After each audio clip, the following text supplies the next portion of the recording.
Audio check.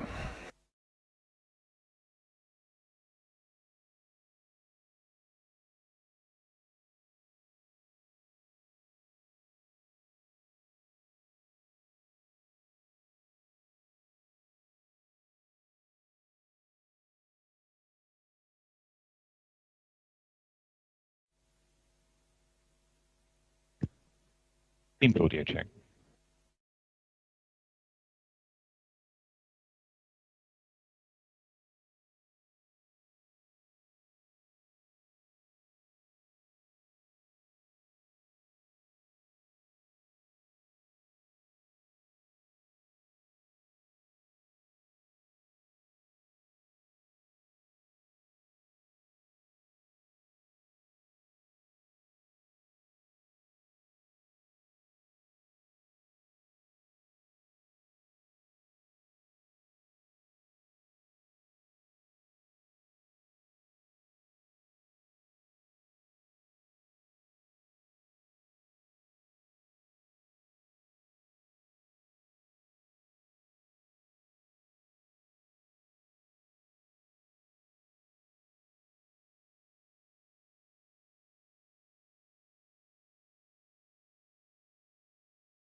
Right. Good morning, everybody.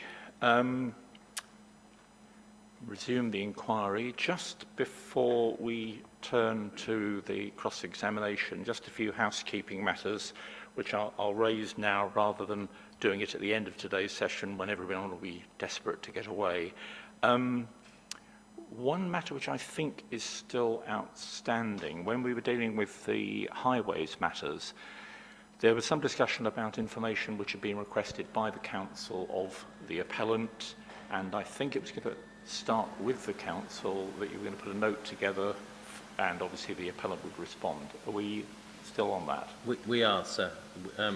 We haven't got it for you yet, but it's imminent. That's fine, as long as it's out there. We haven't forgotten. Okay, that's great. Just a word then about today. I'm told there is a wedding just outside in the lobby at 12:30, so if we do end up adjourning outside at 12:30, can you please bear that in mind?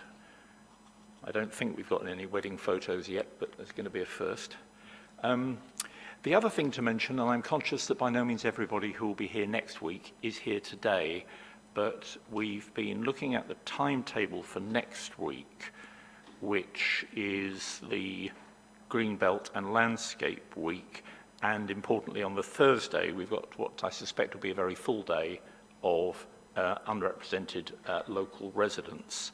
So in terms of sitting days, other than the residents, we have Tuesday, Wednesday and Friday. I'm not going to go through it in any detail, as I say, partly because certain parties aren't here, but just to say that it is tight.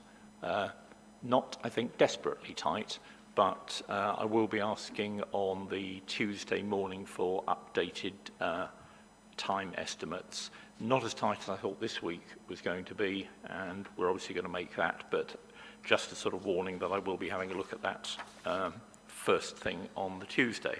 So I can certainly say for our part, our time estimate for cross-examining Mr. Gertler will be a lot shorter. I think that some of these time estimates, which were of course made weeks and weeks ago, were before we had decided on the exact program. So that estimate may have been an estimate for cross-examining Mr. Gertler on everything. Now, I'm not saying that we'll necessarily split it, but it'll be a lot less than that. Hour and a half. Like that.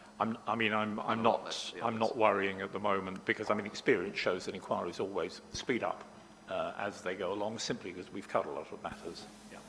So I'm a little bit unclear about precisely what you want us to cover in next week's session, because obviously we've got planning witnesses who address not just Greenbelt issues, but also the sort of planning balance issues too.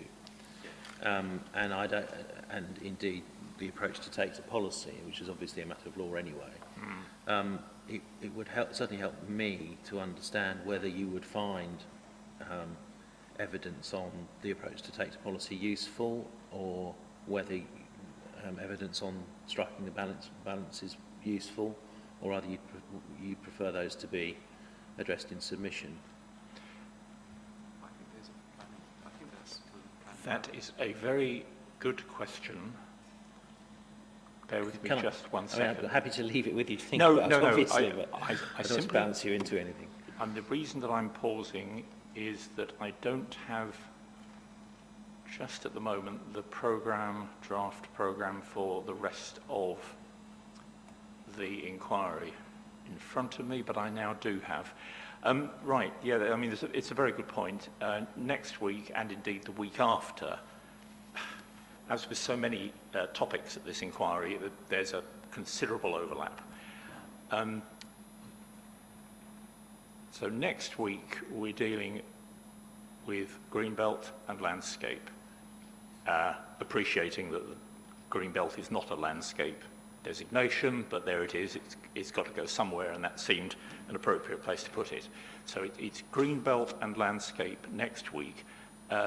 Then we have the inquiry isn't sitting for a week. Now, the week after that, we have evidence on the planning balance. So my feeling is that next week we can focus entirely on Greenbelt issues, and that will include car parking to the extent we haven't covered it, and landscaping matters, and then leave it to witnesses in the next sitting week to deal with the matter of planning balance, which obviously will also come up in closing submissions. Does that help, and does it make sense? It does indeed. Thank you very much. So let's stick with, as much as possible, with Greenbelt and landscape next week. That does make a very radical difference to the time estimates. Yeah, I sort of figured it would. I have a nasty feeling that we're pushing off problems towards the end of the inquiry, but we'll worry about that when it happens. So I think next week let's focus on Greenbelt, landscape, car parking in the Greenbelt, and obviously the unrepresented local residents and others. Anybody got any other housekeeping matters about next week, or indeed anything else? No. Okay. So without any further ado, let's turn over to Mr. Humphreys for the cross-examination. Sorry. Let's try Away you go. Well, it would be an interesting cross-examination, wouldn't it? Probably fairly brief, I would imagine. Try that again, Mr. Taylor. Sorry. Thank you, sir. Right. Mr. Roseneiland, good morning. Good morning. It's probably going to look a little strange to you on the screen where I'm looking because the camera's up there and you're in front of me. So if I'm not looking at you, it's not because I'm being rude, it's just because I am actually looking at you, it's just not at the camera. I want to start, please, by asking you some general points that I suspect that we'll have no difficulty in agreeing about the approach to be taken to policy and decision making. You accept, don't you, that the weight to be given to a policy in a planning decision is a matter for the decision maker?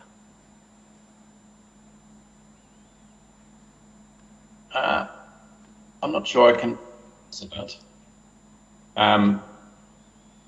I think it's for the. I wasn't expecting that question. I think it's important that decision maker makes a decision on the weight of each policy, but presumably that's also influenced by the discussion during this inquiry. Okay, so can I take it from that answer that weight to be given to policy is not a matter that you've considered? It's a matter I've considered, of course I have, but right. But I wouldn't be able to answer for the decision maker. That makes sense. Obviously, but you can express your own view as to weight, can't you? To some extent, yes. Right. Okay. Well, we'll explore that. You would agree also that adopted policy can become out of date, can't it?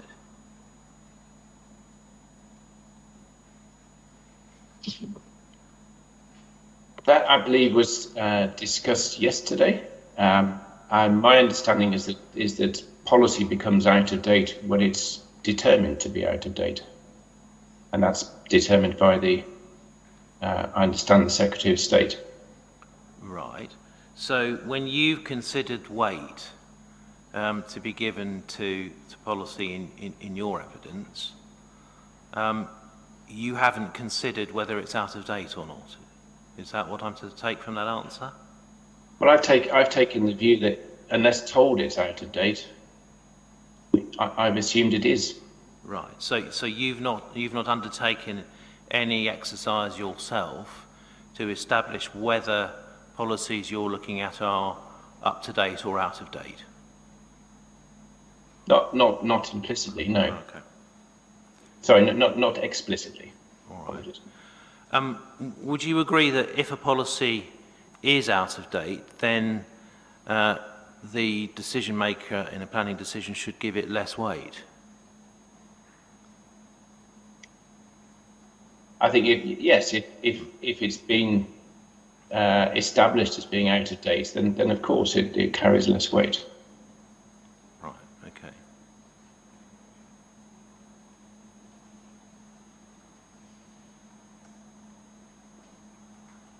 Thank you. Now, the next area I want to cover is to look at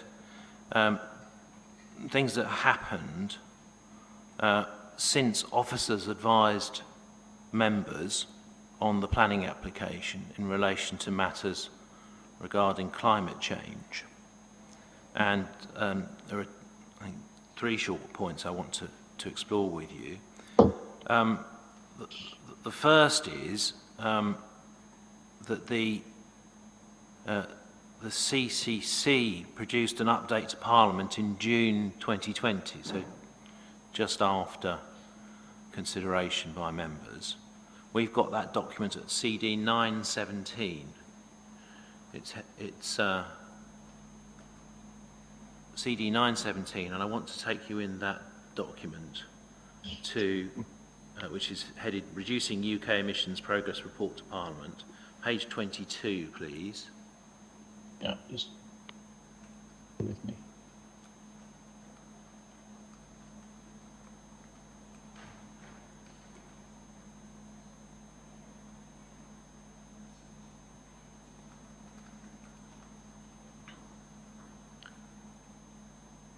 And on that page, Sorry, is that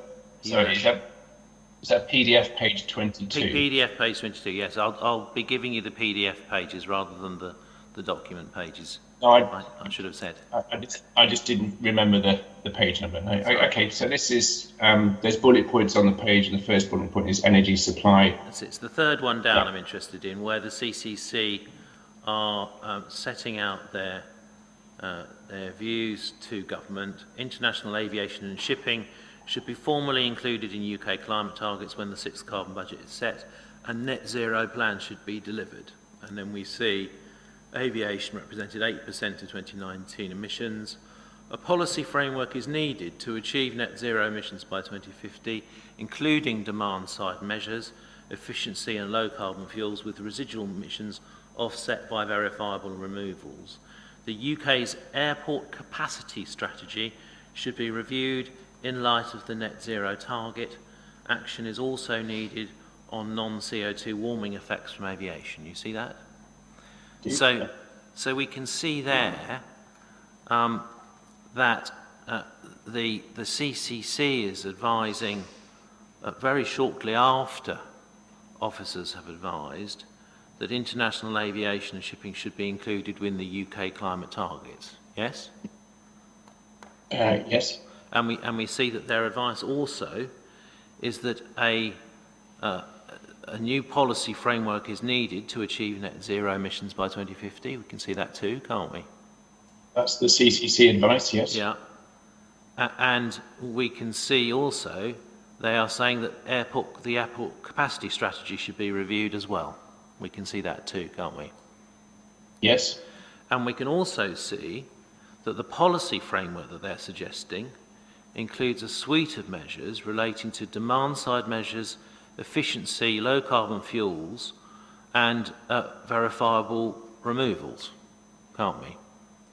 Yes, we can. So the CCC in June of 2020 is not advising that emissions trading on its own can be used to achieve net zero for aviation, is it? It doesn't mention emissions trading. Okay, thank you. Right, then the next event that I want to... Sorry, just to qualify that, it does say including demand-side measures, efficiency, low carbon fuels. So on that, we might infer there are other measures that could be included. Yes, exactly. Precisely my point, Mr. Rosenthal. Thank you. Now, the next event I want to take you to that happened in December 2020 was the production of the 6th carbon budget. We know that was published in December 2020, don't we? Well, let's check with the document numbers. That's when the CCC published their report. So we're looking at the CCC carbon budget report, 6th carbon budget report. Yes, it's just the timing I'm interested in. That it was published in December. So I'm just trying to get you to verify. Yeah. Let's just look at the CD number, just so we can look at the date on the title. Okay. CD. Do you have the CD number to hand? I do. Hang on. It's later in my notes. Yes, 934. Thank you, Mr. Humphreys.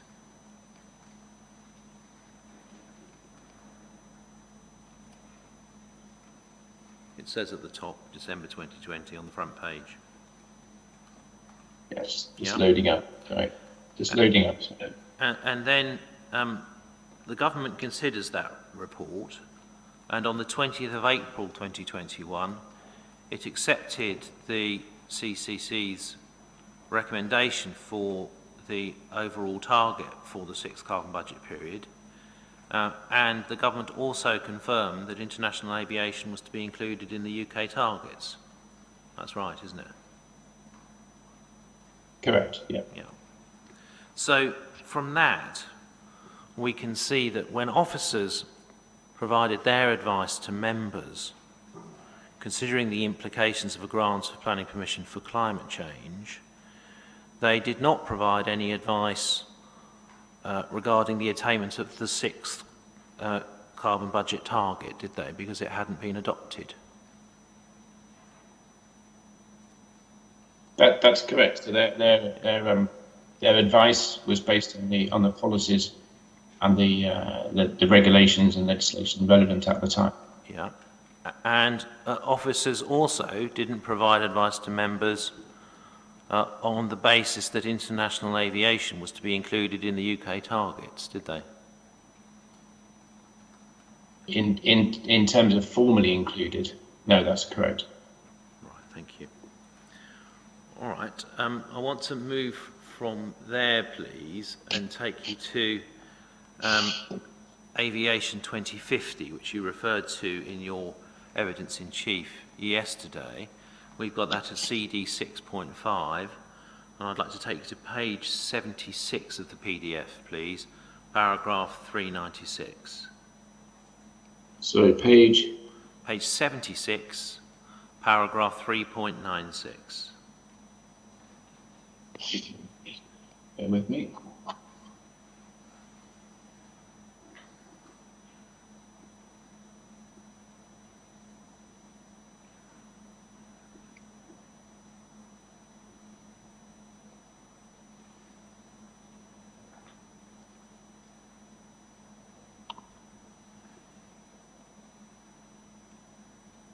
To implement the government's long-term vision and pathway. That's the one, yeah. And I wanted to take you to the third bullet point, which you drew the inquiry's attention to yesterday, where it refers that the government proposes to require planning applications to provide a full assessment of emissions, drawing on all feasible cost-effective measures to limit their climate impact, and demonstrating that their project will not have a material impact on the government's ability to meet its carbon reduction targets. So, firstly, from that we can see that there's an approach that the government is adopting of requiring all cost-effective measures to limit climate impact to be drawn upon. All feasible cost-effective measures? Yes, all feasible cost-effective measures. That's right, isn't it? Of course, yes. Yeah.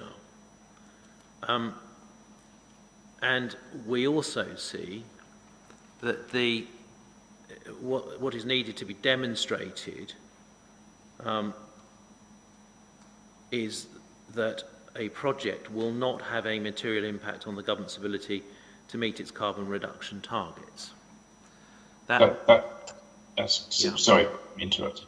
And so that requires consideration of the scale of carbon emissions that a proposed development will produce. Yes, both in terms of gross emissions and net emissions, yes. Yeah. And it requires consideration of those emissions in the cumulative context of the rest of the UK emissions forecast at the dates when the carbon reduction targets apply, doesn't it? Well, in terms of the cumulative assessment, we need to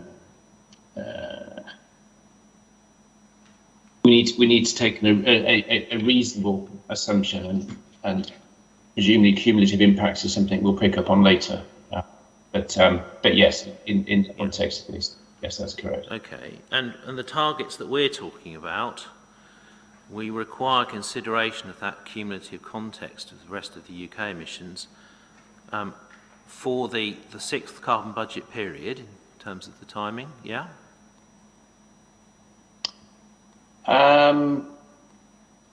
Sorry, could you rephrase that? I didn't. Yeah. So in terms of applying this test and looking at the government's ability to meet its carbon reduction targets, we need a cumulative impact. We need to consider the impact in a cumulative context of the rest of the UK emissions as at the sixth core budget period, sixth carbon budget period, don't we? In that we're saying that the net sum, if you like, of UK carbon emissions is zero. Is that what you're No, saying? I'm saying that in terms of applying this policy, it applies to the sixth carbon budget targets, doesn't it? I think just looking at that bullet point on its own, I think it applies to the targets that have been set. So Yeah. I would apply that to the carbon budgets all the way through to 2050. All right, thank you. That's very helpful. Now, in order to be able to apply this test, then, the inspectors will need to have before them evidence which assesses the impact of the expansion of airport expansion generally through the period to 2050, including that proposed at Bristol, in the context of UK emissions as a whole, wouldn't they?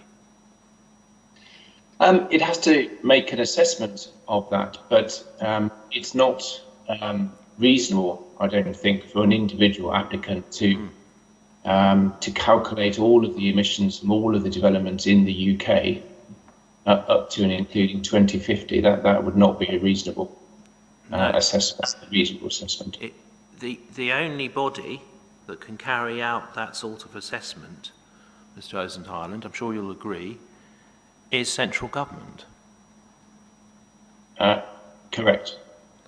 It's simply not something that it's possible for Bristol Airport Limited to do, is it? In terms of calculating all of the emissions from all of the development, yes, I agree. Taking all of the policy incentives across all of the economy into account that are proposed. It's not possible for BAL to do that, is it?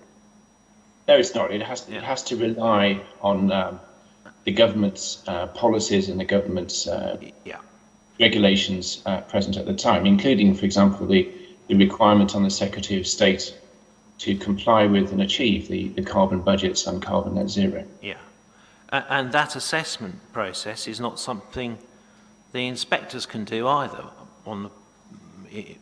as part of their decision-making process in the absence of an assessment from government. No. And it's not something the council can do or any of the other third parties to this inquiry. Is that right? Well, I think the council would obviously be looking at the emissions within its within the planning area that it controls, if you like. So for example, if we were looking at if we were looking at the carbon emissions from the airport operations themselves, then I think it would be perfectly legitimate for the council to look at those emissions in the context of other emissions from other activities within North Somerset. But certainly to look at a national level, clearly not. It's well beyond the council's duties.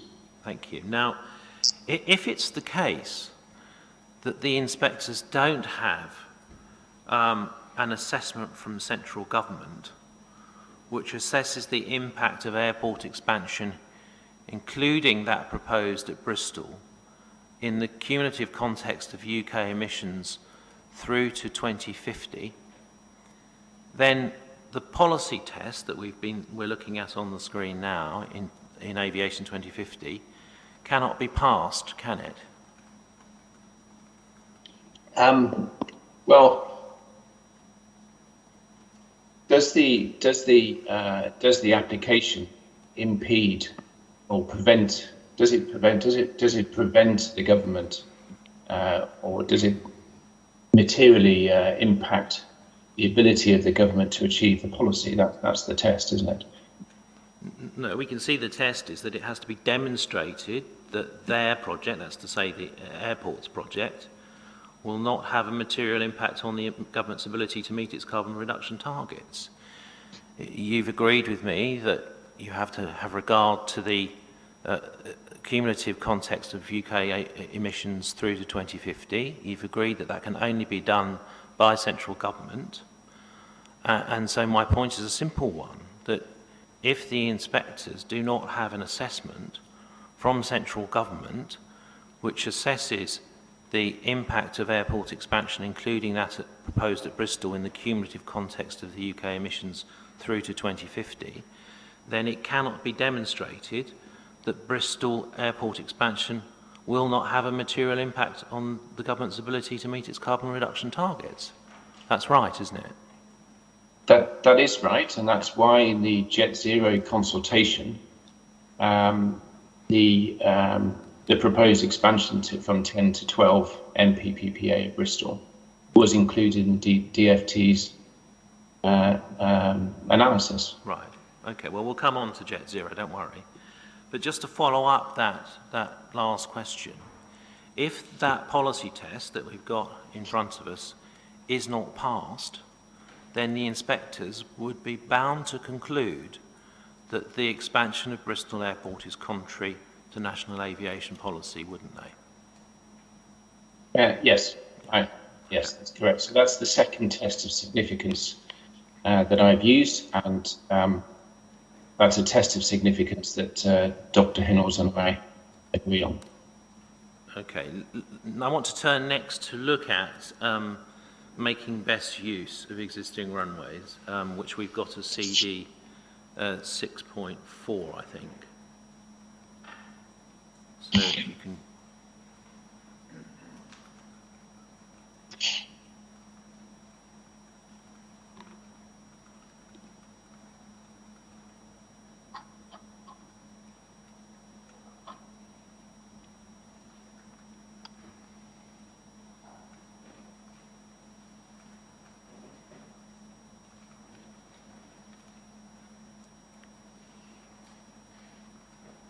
Have you got that in front of you, Mr. Ozendiles? I have apologies. My focus is changing from one screen to the other, so don't I worry. I'm just making sure that you're with us. And indeed, yes, you were yes, so sorry. still, I wasn't even sure whether the image had frozen. But anyway, this was produced in June 2018, and Yes. I'm sure you'll agree it's adopted policy, and it's not been replaced. That's correct, yes. Yeah, but as we discussed earlier, the weight to give to this document is a matter for the inspectors to determine.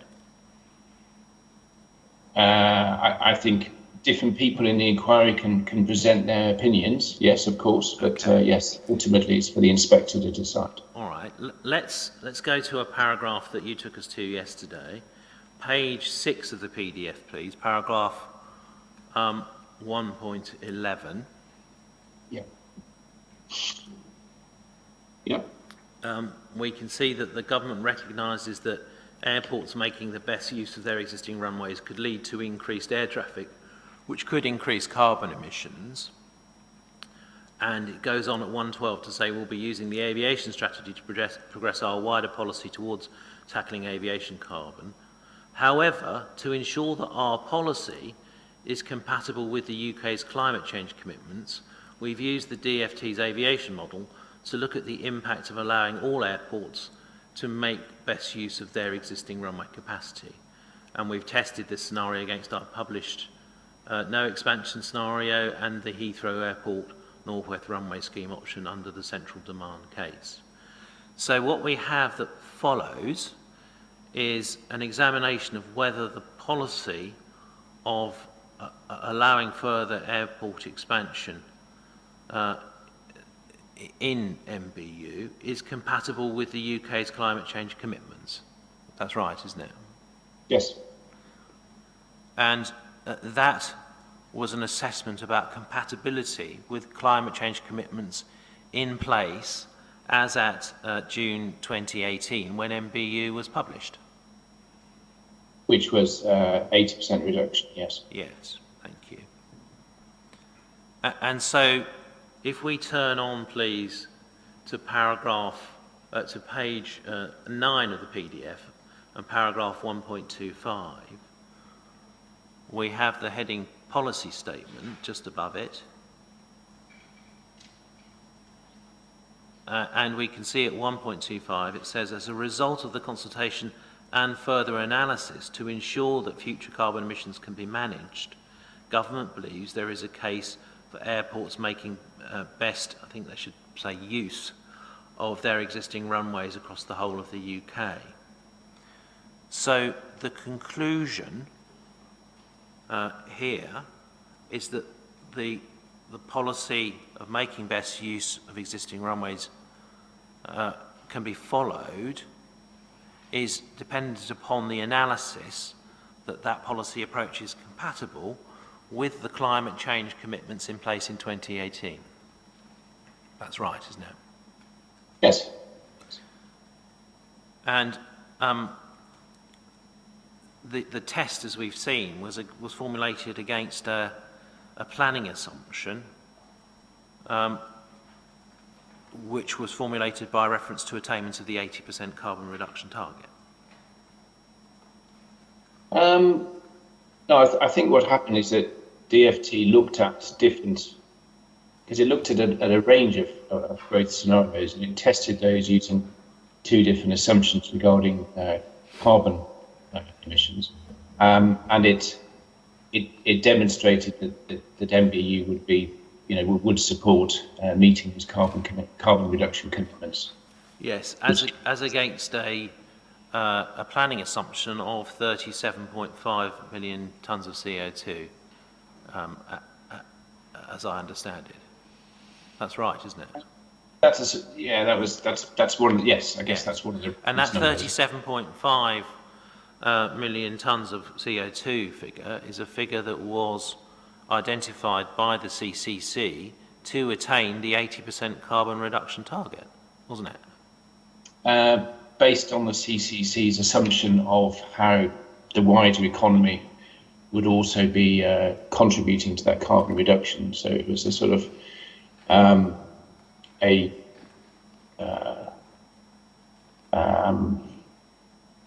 it's a sort of what they did was they looked at each sector of the economy and they said, well, we can achieve this from, say, buildings, this from road transport, this from power stations, and this is what we would need to achieve from aviation. So it's not a it was built up through a logical process. So it wasn't just it wasn't plucked out of the air, but it is dependent on the other sectors of the economy. Yes. Yes, in a context where the CCC was seeking to achieve 80% carbon reduction target, not net zero. Yes. That's right. Yes. Okay. Thank you. Yes. Yes. All right. Now, that 37.5 million tonnes of carbon, if adopted as the assumption for the aviation sector now, would not deliver net zero, would it? Well, I think the assumption made in the analysis by DFT behind MBU, if you like, was based on information at the time.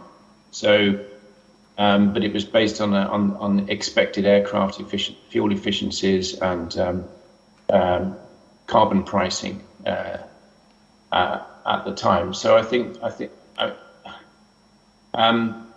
it was based on achieving 80%. Yes, that was the sort of set nominal target, if you like, at that time. Yes. So that, I'm afraid that's not an answer to the question I put.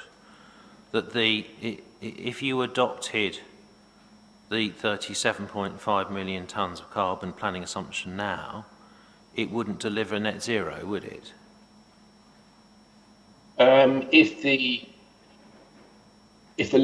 Okay, so this right. So if the other sectors of the economy perform as they were expected to in 2018, should we say, then clearly now the target has gone from an 80% reduction to 100% reduction. If nothing else changes, then clearly the target would be missed. Yeah. Yes. Thank you. All right. Now, so we know, don't we, that at the date of adoption of MBU, the UK climate change commitments didn't include the 6th carbon budget target. It didn't include the net zero 2050 target, and it didn't include the decision by government that international aviation should be included in UK targets. That's right, isn't it? That's right, but on the last point, that was the purpose of the 37.5, was to provide headroom for that. Okay. So MBU, in the exercise that set out in that, MBU didn't test the compatibility of its policy approach with the attainment of the 6th carbon budget target, did it? That's at the time, that's correct. And MBU did not test the compatibility of its policy approach with the attainment of net zero in 2050, did it? At the time, that's correct. Right, thank you. Now, if I can add to that, though, if you don't mind, is that we need to refer to what's becoming the infamous footnote from the Jet Zero consultation, where the DFT reiterated the MBU being current policy, and that, of course, was published post the 6th carbon budget and the commitment to carbon net zero. Yeah. Well, don't worry, I'm coming to the footnote. We can discuss that in a bit.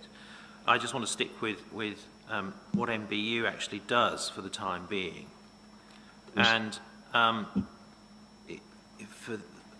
just want to see if we can agree a matter that arises in Mr. Hinnell's proof. Dr. Hinnell's proof, he's going to hit me for that one. If we take that up, please, I want to take us to paragraph 59 of Dr. Hinnell's proof. Bear with me. It's all right, I've got to bear with myself because I've not got it either.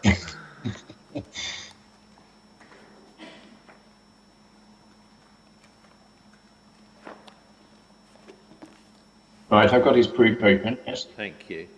And we need to turn to paragraph 59, which is on page 22 of the document. Expansion tested with the MBU.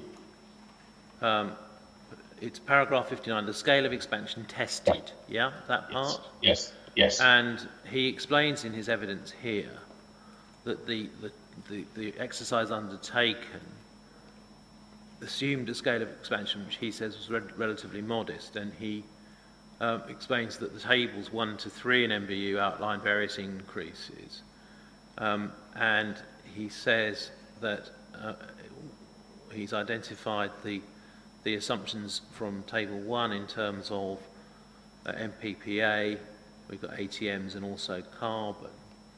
So the amount of passenger addition to the baseline, which they were looking at in MBU, was 11.8 in the additional capacity baseline and best use, or if Heathrow come forward 8.9 MPPA.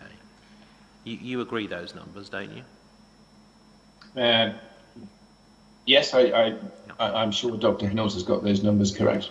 Okay. So, if we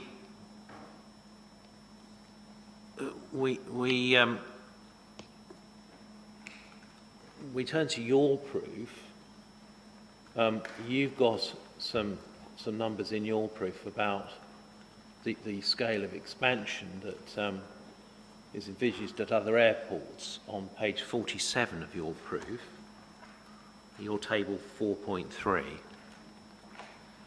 Yes.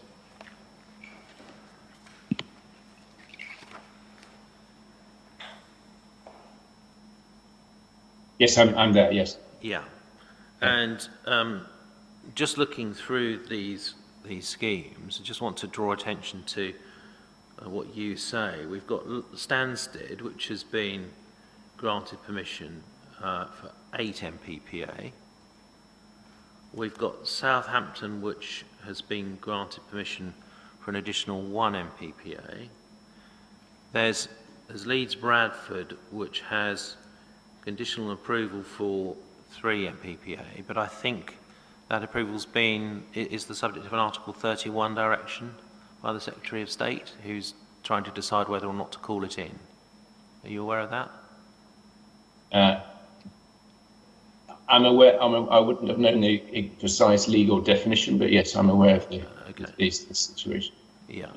Okay. Well, if that were to come forward, that would be 3 MPPA. And then I just want to look at Luton as well. There's an application still pending there for an increase of 1 MPPA. So if those 4 schemes were to come forward, Dr. Rosen-Ireland, that would be 13 MPPA. In terms of passenger growth, yes. Yeah. So if those were to come forward, that would already take us beyond the addition to capacity that was examined for the purpose of the climate change approach in the assessment process in MBU, wouldn't it? In the 2018 report, yes. Yeah. Okay. But we would need to, and I haven't done this, but we would need to compare those passenger growth assumptions with the recent data provided by DFT that supported the Jet Zero consultation. Yes, we'd need to do a new exercise, wouldn't we, Dr. Rosen-Ireland? Well, I've done the exercise for Bristol, but I haven't done it for the other airports. Yeah. But the overall exercise in MBU would have to be done again by central government, wouldn't it? Well, I think central government has said in the Jet Zero consultation quite clearly that MBU remains the current policy. Yes, okay. And from that, I can only assume that the DFT has taken account of the changes in the carbon targets. Now, in addition to those airports that we've looked at, of course, Gatwick has announced plans to use its existing northern runway, hasn't it? Well, I used to live quite close to Gatwick, so I'm aware that that's been on the table for many years. Yes, and it's currently holding a consultation into proposals to utilise the northern runway, in addition to its main southern runway, to add 12.8 MPPA to its capacity. Are you aware of that? I was aware they were looking to expand, but not of the actual amounts. Yeah, so it's around about 13 MPPA. So if we add that to the 13 that we get from Stansted, Southampton, Leeds, Luton, we would get if we add that 13 for Gatwick to Stansted, Southampton, Leeds, Luton, we get to 26 MPPA, and we are then far beyond the 11.8 that MBU looked at, assuming Heathrow didn't come forward, aren't we? In terms of passenger numbers, yes. Yeah. Mr. Taylor, if I could just pop in there. I'm aware of from the press of the Gatwick proposals. I'm just trying to remember if we've actually got that before us. I'd have to check. I'm not sure. I suspect that there probably isn't very much that could be before us. But Well, they have got a consultation document out. I'm not sure if that's in front of you or not, but I'll check. I wonder if you could check that. Yeah, they published their consultation, I think, earlier this month. Yeah, all I've seen, I think, is a press report on the consultation. But yeah, if you could check that, thank you. I will make sure that's done. Thank you. If it helps, actually, I understand Ricardo, Dr. Hinnells, is working with Gatwick Airport. Maybe he might be able to give an update. I'm sure we'll be able to resolve that situation easily. Thank you. Now, of course, we saw with MBU that if Heathrow expansion is to come forward, then the number that was tested in MBU was 9 MPPA. Again, that would mean the 26 MPPA from all of those airports that I've just taken you to would be far in excess of that exercise as well, wouldn't it? Yeah, as I say, I think we need to do the exercise of comparing it with the data that the DFT produced to support the Jet Zero consultation. But in principle, yes, I agree with you. They are passenger growth numbers which are greater than those considered in MBU. Right, thank you. I understand. I'd have to check that, but yes, that's what I understand. Thank you. Now, we also know, don't we, that Heathrow Airport intends to expand from 80 million passengers per annum in 2018 to 142 million passengers per annum in 2050. They've done a consultation exercise already on the beginnings of their scheme. You accept that Heathrow has announced 62 MPPA by 2050. That's what they're seeking. An additional Happy to 62. accept. Yeah. Yep. Okay. So if you add all of that up, we've got the 26 MPPA from Stansted, Southampton, Leeds, Bradford, Luton, Gatwick. Another 62 MPPA from Heathrow. That's an additional 88 MPPA of additional capacity in total. I don't. Heathrow wouldn't count against MBU. No, I'm not suggesting it would, Mr. Humphreys. Not at any stage would I suggest that. It's perfectly plain that it wouldn't. But where we get to is just looking at those airports without looking at Birmingham or any of the Scottish airports. We get within the airport system airports looking for an additional 88 MPPA additional capacity in total prior to 2050, don't we? Yes, but the purpose here is to cap carbon emissions. And that 88 MPPA is without looking at what other spare capacity there might already be in existence at other airports that could be utilised between now and 2050, isn't it? Well, that's for the Department for Transport to consider. But the end result is carbon. We need to look at carbon emissions. The end result is complying with the carbon budgets and achieving carbon net zero by 2050. All right. So you agreed with me earlier that MBU hasn't tested the compatibility of its approach with the attainment of the 6th carbon budget target or net zero 2050. So if the assessment's not in MBU,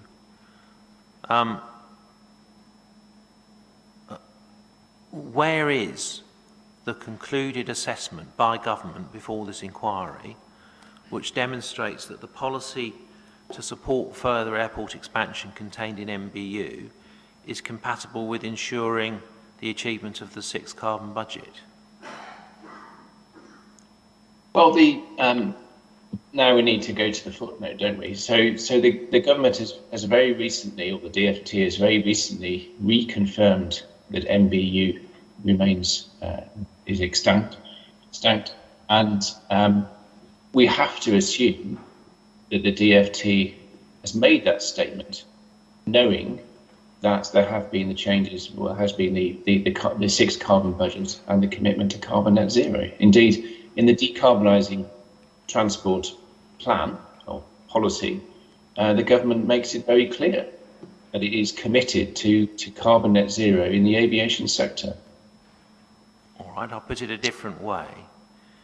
There is no concluded assessment along the lines of the exercise undertaken in MBU by government before this inquiry, which demonstrates that the policy to support further expansion contained in MBU is compatible with ensuring the achievement of the sixth carbon target, is there? But I can't answer on behalf of the DfT. Surely that's a question for the DfT. It's a question for the DfT, right. The question is whether that assessment is before this inquiry, Dr. Ireland. I think you're saying that the DfT might have done one, but it's not in front of this inquiry. Is that what you're saying? I think we have to rely on the footnote in the Jet Zero consultation. But the footnote doesn't set out an assessment by government that demonstrates that the policy to support further expansion contained within MBU is compatible with ensuring the achievement of the sixth carbon budget target, does it? Well, I disagree. I think there is nothing in MBU that refers to 80%. It talks about the carbon policy. So if we go back to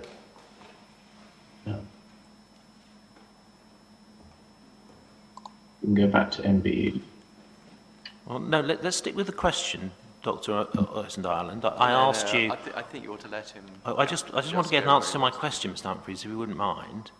The question was that there is nothing in the footnote that sets out an assessment by government which demonstrates that the policy to support further airport expansion contained in MBU is compatible with ensuring the achievement of the sixth carbon budget target. That's right, isn't it? But we have to assume, in making that statement, the DfT has considered that. Right. We have to. Okay. So we have to, your evidence is that we have to assume that the DfT has undertaken that assessment. No, I think the DfT has to have considered it. Okay. But the inspectors don't have that assessment before them, do they? Other than what's in the Jet Zero consultation and supporting analysis, no. Right. That's the information that's been made available. Let's try in relation to the net zero 2050 target then. There is no concluded assessment by government before this inquiry which demonstrates that the policy to support further expansion contained in MBU is compatible with ensuring the achievement of net zero 2050, is there? You mean has the government carried out an assessment in the same way the Climate Change Committee has carried out assessment? I'm confused with the question. I mean that in the material before this inquiry that the inspectors have got before them that's been produced, there is no concluded assessment by government which demonstrates that the policy to support further airport expansion contained in MBU is compatible with ensuring the achievement of the net zero 2050 target. That's right, isn't it? There's nothing. Well, there's the information supporting the Jet Zero consultation. Right. Okay. The Jet Zero consultation is not a concluded assessment; it's a consultation paper, isn't it? Yes, it is, but it includes it includes both statement on existing policy and proposed policy. It raises questions for consultation. Yes.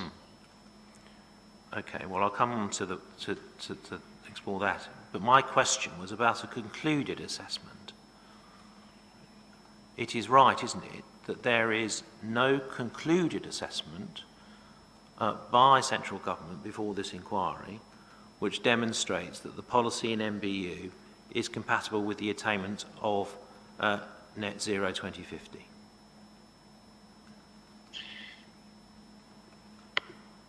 So what you mean is, has the analysis undertaken for MBU in 2018, has that been updated to account for the change in the 6 carbon budget and the carbon net zero target? Is that another way of asking the question? No, the question is very specific about the evidence before the inspectors. And I'm asking you to agree that there is no concluded assessment by central government. This is the last time I'm going to ask this question. There's no concluded assessment by central government before this inquiry which demonstrates that the policy to support further airport expansion contained in MBU is compatible with ensuring the achievement of the net zero 2050 target. And that's right, isn't it? I don't think there will ever be a concluded assessment for transport, because transport is continually evolving. So, and I'm sure whenever people have worked with transport planners, the results of transport models are continually being updated and changed. So I wouldn't expect there to be a concluded assessment of future transport policy.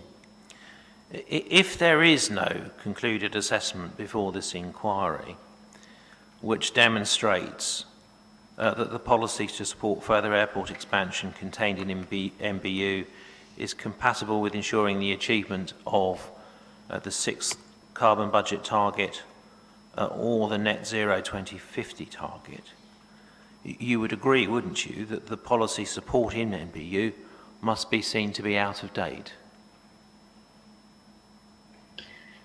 The government has made it clear in the Jet Zero consultation, in the footnote, which is not part of the consultation, it's a statement, that MBU remains the policy. So is that agreement to my question or disagreement, Dr. Osenthal? It's going to help us enormously if you give me a yes or a no answer to my question. So do I get a yes or a no? I think the DFT has made its position clear regarding the status of the policy. Right, I'm going to put the question again, I think, and this time, if you wouldn't mind giving me a yes or a no, and by all means qualify, no problem with that whatsoever. Yeah, it would, before you repeat it, Mr. Taylor, it would really help if you could give a yes-no answer where appropriate, and then absolutely qualify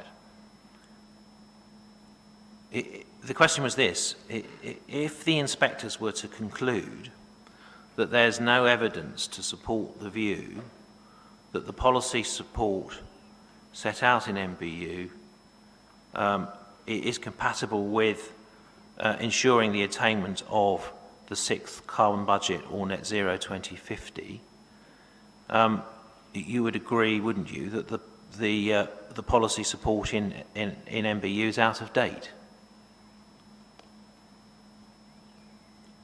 No, I would disagree with that. You would disagree. Okay, thank you. All right, thank you.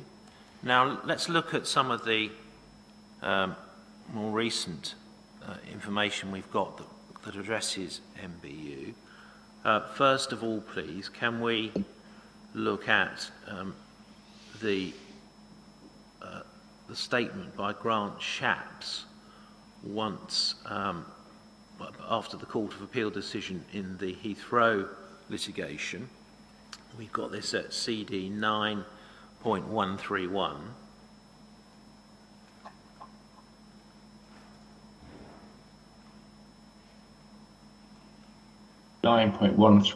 Yeah, it's a statement from February, it's 27th of February 2020. And we've got a nice smiling picture of Mr. Shapps, and on the first page, and there's a reference to MBU in this document. If we go to the second page, there's a paragraph that it's about 1, 2, 3, 4, 5, 6, 7 paragraphs down. We fully recognise the importance. You see that one? Yes, I do, refers yes. to the importance of aviation for the UK, UK airports support connections, and it goes on to say about the jobs that it supports, and it says, under our wider making best use policy, airports across the UK are already coming forward with ambitious proposals to invest in their infrastructure. And it goes on to talk about the working closely with the sector to meet climate change commitments towards the, it says we welcome sustainable aviation's industry-led commitment to net zero carbon. We're investing nearly 2 billion. And it says, and in this year, my department will publish an ambitious plan of actions setting out how we will decarbonise transport and support the UK achieving net zero emissions by 2050. Now, there's no statement in that letter, is there?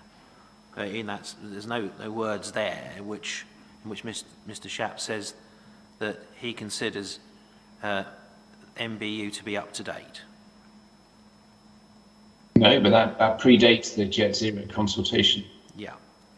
So, but you agree that there is no statement there that states that MBU is up to date.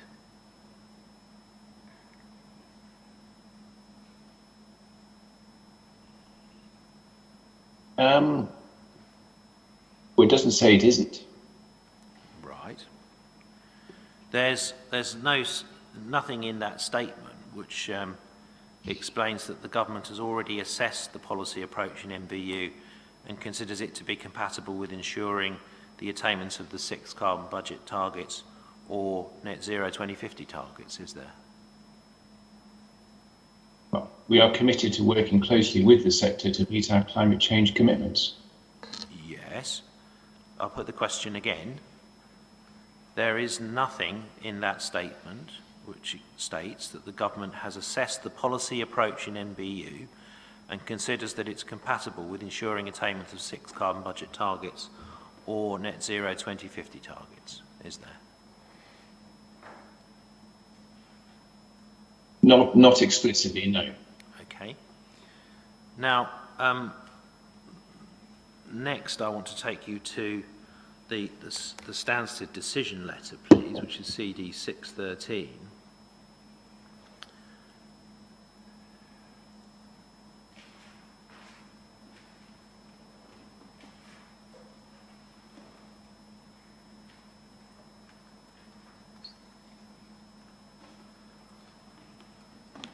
Sorry, 6.13. 6.13. Okay, I don't have that. Sorry, that's not come up on my list. Just bear with me a minute.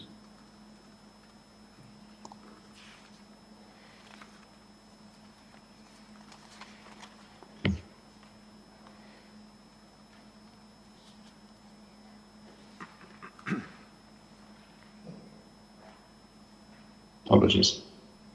All right, thank you. Now, On CC. Oops.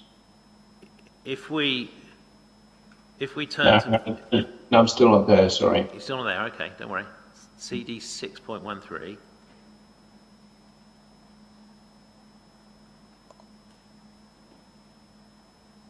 CD 6.13. And Sounds your decision, May 21. that's it. Yes. Page 5 of the PDF, please. Yes. We see that the inspectors in their decision start to refer to MBU at this point, and they refer to a range of scenarios. At 21, at 24, they refer to the amendment to the statutory obligations under the CCC changing. But what we don't see anywhere is the inspectors recording the point that you've already agreed with me today, that MBU did not test the compatibility of its policy approach with the attainment of the 6th carbon budget target, do we? It's just not in this decision letter. The MBU of December 2018 didn't, no. It tested against the carbon targets that were applicable at the time. Yes, you've However, you've agreed. However, Sorry. in the zero consultation, the DfT has reaffirmed that MBU remains the current policy. Right. But my question was about what the inspectors record in their decision on the Stansted appeal. So let's try and see if we can get an answer to my question.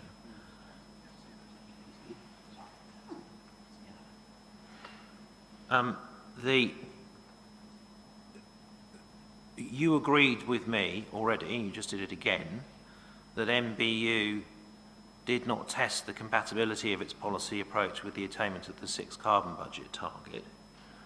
And I'm asking you to confirm that the inspectors in the Stansted decision letter do not record that fact, do they?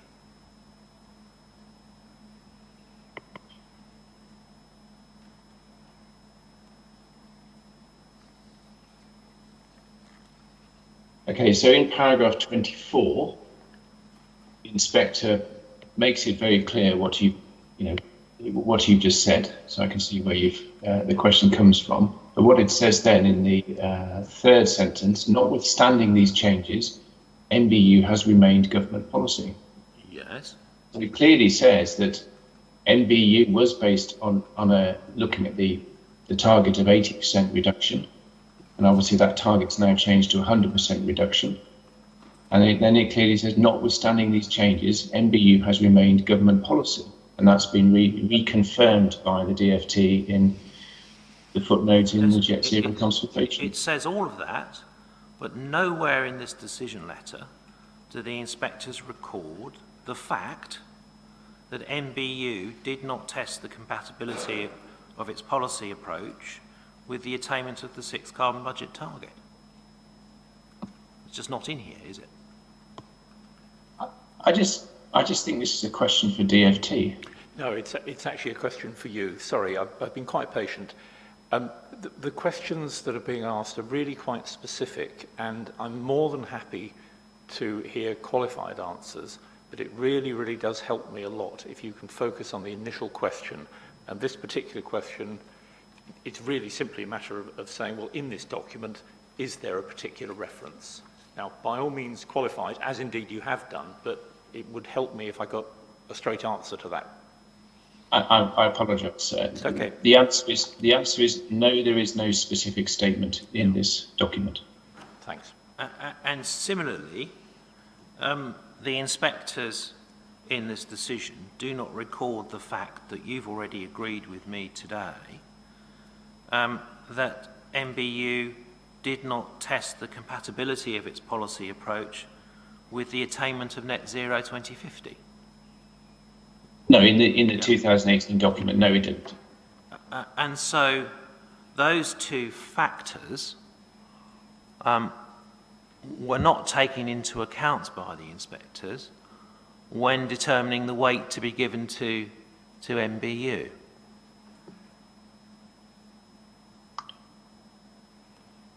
Okay, so now we're in the area where I would not know how weight applies in that respect. So I can't answer that. You can't answer. Okay, fine. I'll move on. In the Stansted decision letter, actually, I'll start that question again. You'll have seen from Dr. Hinnell's evidence that he made certain points about determining the application for Bristol as being premature because it predetermines issues central to the formulation of emerging national policy. Just see if I can get you to confirm this. The inspectors in the Stansted decision don't address the question of whether granting planning permission for the Stansted expansion scheme is premature, do they?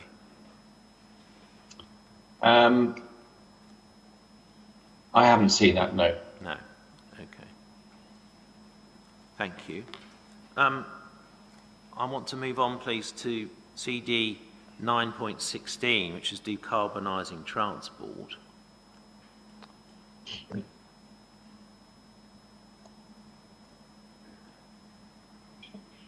I've managed to close it myself.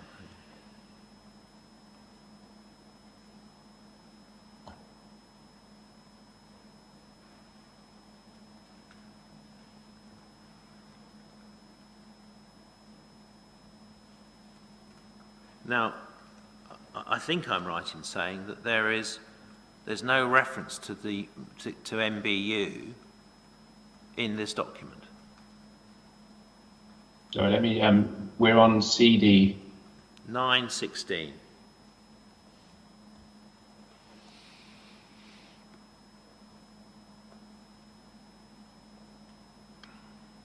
So this is the latest adopted policy on decarbonising transport, including the aviation sector. Yes. And it makes no reference to MBU whatsoever. This document, from memory, we're doing a check now, makes no reference to NBU. Yeah. It contains no statement that MBU is up to date. Well, it doesn't refer to MBU, No. so. And it doesn't identify any assessment by central government which demonstrates that the policy approach in MBU is compatible with ensuring the attainment of 6 carbon budget targets or the net zero 2050 target, does it? It has no statement on MBU. Okay. All right, let's move from that then, please, to inquiry document 62, which is a letter from the Department for Transport dated the 6th of September. So I think that was Monday from memory. This is So this is the letter from the department about the ANPS review.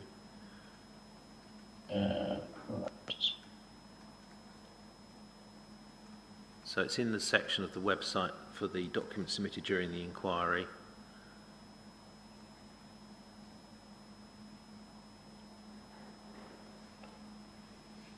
right.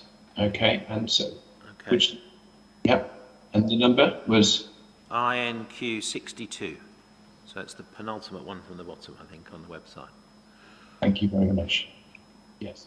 So this is a letter that's a response to a request by an individual organisation that the Secretary of State should review the airport's national policy statement, the ANPS. That's right, isn't it? Yes. I'll read the first sentence. Yeah. That tells us. Yeah.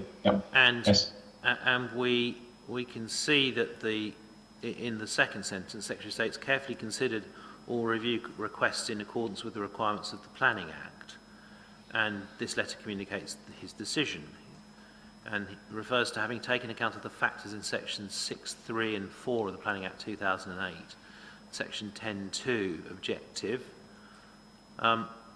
So it's a decision that is taken with regard within a specific statutory context, isn't it?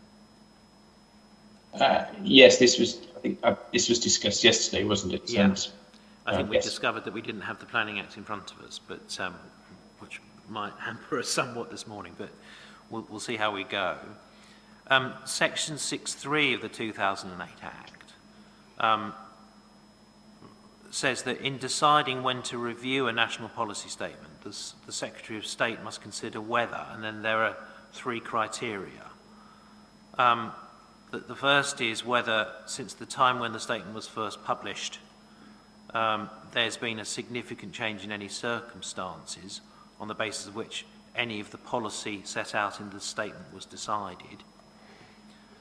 Now, in relation to that criteria, if we look under the heading climate change, we can see, can't we, on that first page, that the Secretary of State decides that a number of things represent a significant and unforeseen change in circumstances that was not anticipated at the time of designation of the ANPS. We can see that, can't we? Let's just go through that slowly. So you have to bear with me. I'm not a lawyer, so we'll need to do this slowly. So what you're saying is the first test is that in 6.3, yeah, is you have to consider whether, since the time when the statement was first published, there has been a significant change in any circumstances on the basis of which any of the policy set out in the statement was decided. And so we can see that there's reference to changes to HM governments and the Climate Change Committee's position on climate change, including the target of net zero, now in the Act, the CCC's aviation-specific advice following its report on net zero, the announcement by the government that it would target a 68% reduction in UK emissions by 2030, and its inclusion of international aviation emissions in the 6th budget, and its target to reduce emissions by 78% by 2035, as well as Parliament's declaration of a climate emergency. All those factors are seen as significant and unforeseen changes in circumstances that were not anticipated at the time of designation, aren't they? Which is as written on the the third and second last lines on page 1. Yes, represents a significant unforeseen change in circumstances. Okay. Yeah, agreed. The second criterion in 6.3 was whether the change was not anticipated at the time. Well, we can see that there's a clear statement that those factors were not anticipated at the time of designation.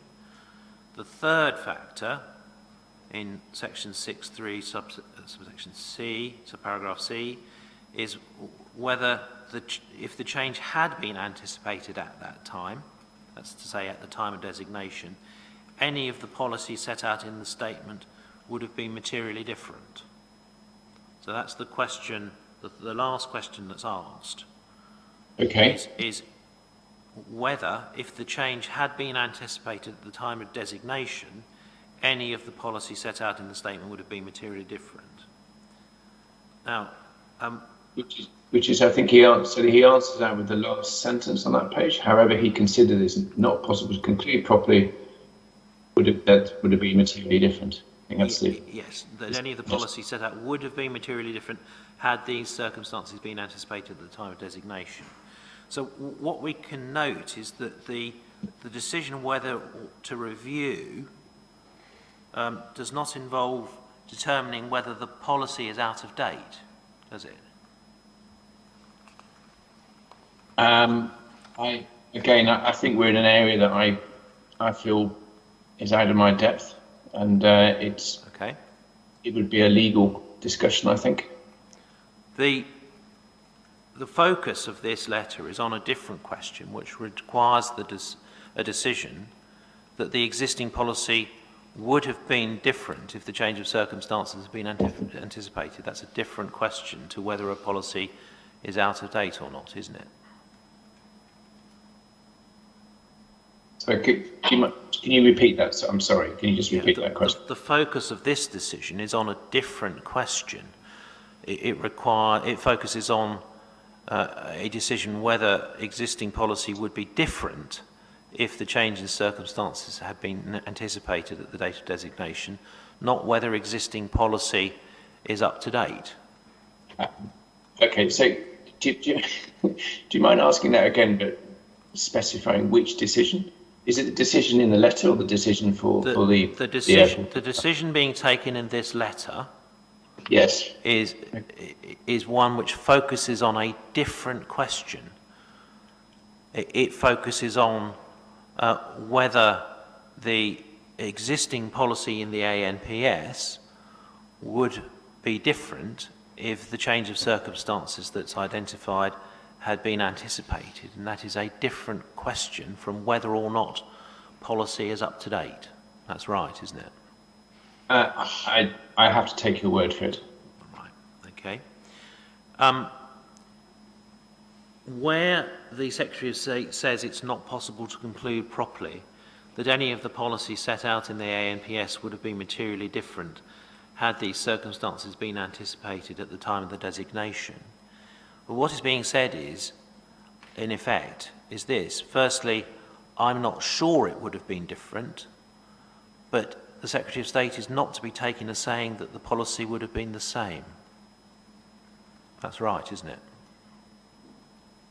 Yes, he's saying it could be concluded either way. Okay. Yes. And then on page 2, the paragraph that follows, the Secretary of State says he considers that the question of whether or not to review the ANPS should be considered again after the government's Jet Zero strategy has been finalised following a consultation which was launched on the 14th of July of this year. This sets out proposed policies that will be needed for aviation to meet net zero emissions by 2050. These policies will influence the level of aviation emissions the sector can emit and the cost of flying in the future, both of which are relevant to considering whether any of the policies set out in the ANPS would have been materially different. So we can see, can't we, in this document, that there is no statement that the government has assessed the policy approach in the ANPS and considers that it is compatible with ensuring the attainment of 6 carbon budget targets or net zero 2050 targets. That's the first thing we can note. Yes. Yeah. It's saying it is too soon to determine whether the ANPS needs a review. In other words, it's saying it's premature to reach a concluded view on that issue now, because we need to have the strategy for the aviation sector as a whole in place. That's what it's saying, isn't it? Yes, that makes sense, yes. And it doesn't say that the ANPS is either up to date or out of date. It just expresses no view on that matter. That's right, isn't it?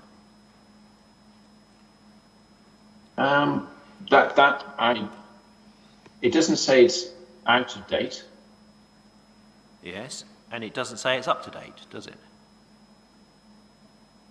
No. Okay, thank you. Now, the Section 6 approach is a particular approach that applies to reviews of national policy statements under the Planning Act, isn't it? I take your word for it, I don't know. Okay. MBU was published the same day as the ANPS, but in this letter, the Secretary of State is not determining whether the policy in MBU would change as a result of the new circumstances that are identified on page 1 of the letter, is he? I'm really sorry, but I feel that I'm being asked questions which are way outside my area. All right. The letter here doesn't express any view on whether MBU is up to date or out of date, or indeed any view on the weight to give to MBU, does it?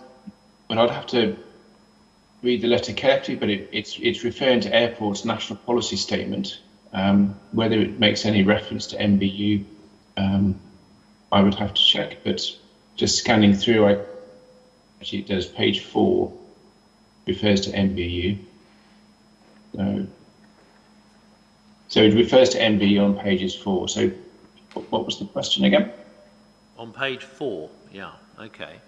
Well, the question was this, that this letter doesn't state that MBU is up to date or out of date, and it doesn't say that MBU is to be given full weight. I mean, this is a letter I'm aware of, but I've not studied in any way, because I don't consider it to be within my area. Okay. So I am looking at this essentially first time. Right. So, okay. Fine. Let's move on then from that to the Jet Zero consultation. okay. And I want to take you to CD 135, please. And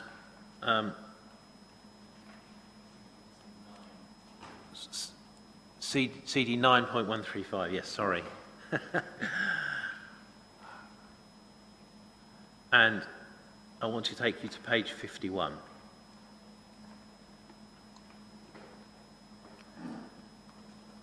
And I said we'd come to footnote 39, and here we are. So let's just unpack what this says. We can read the words. It refers to MBU and the ANPS as are the most up-to-date policy on planning for airport development. They continue to have full effect. For example, as a material consideration of decision-taking on applications for planning permission, the government is clear that expansion of any airport must meet its climate change obligations to be able to proceed. So the first thing we can note is it states that those two policy statements are the most up-to-date policy on planning for airport development, but there is no statement that those policy statements are up-to-date. It says they are the most up-to-date Yes. policy. Yes. But it doesn't say that they are up-to-date.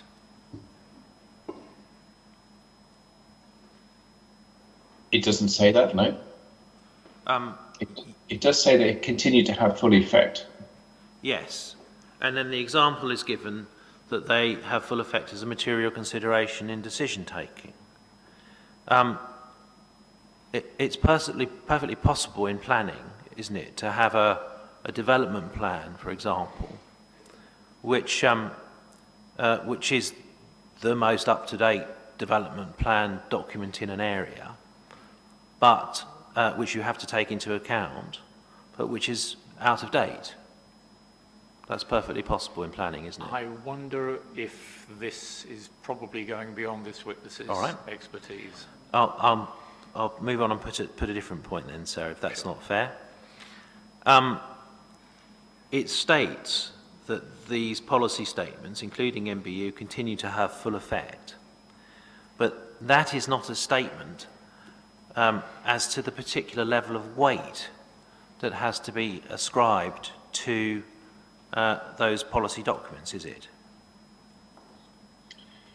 No, that's right. I can give my view on what that weight might be, and others can also give their views on what that weight might be. But as we said earlier, the decision of how much weight should be applied, that decision lies with the inspector.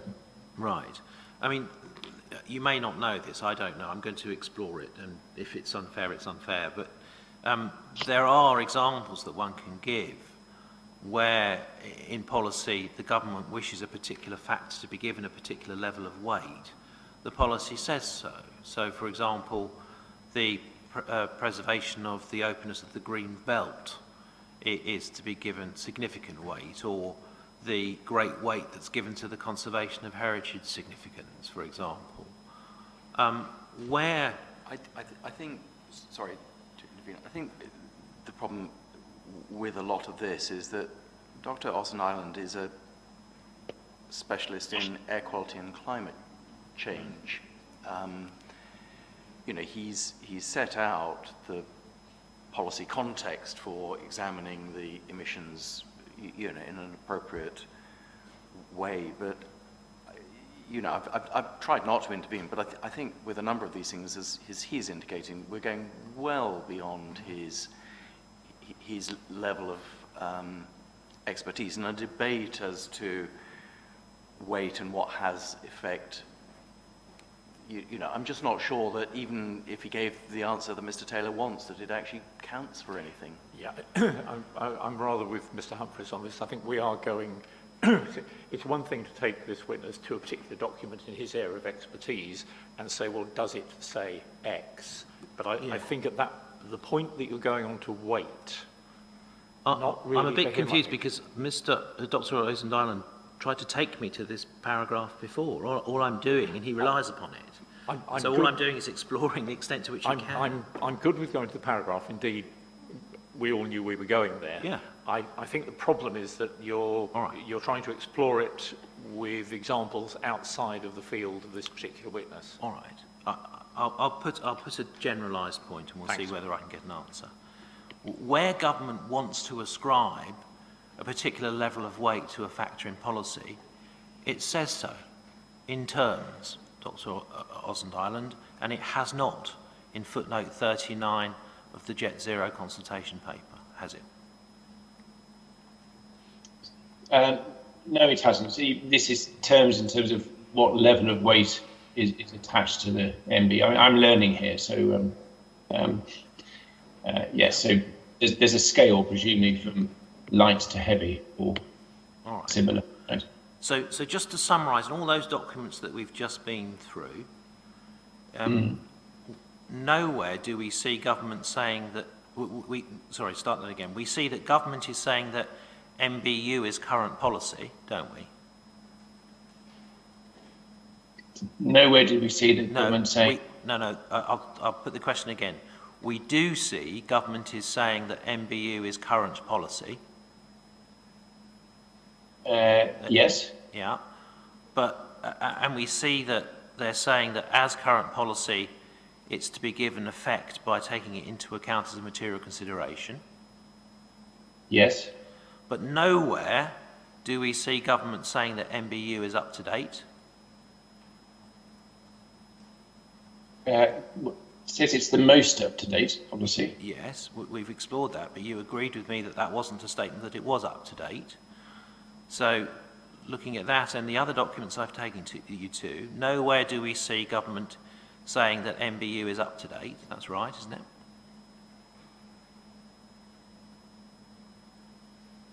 It doesn't go beyond saying most up-to-date. I agree, yeah. Yes.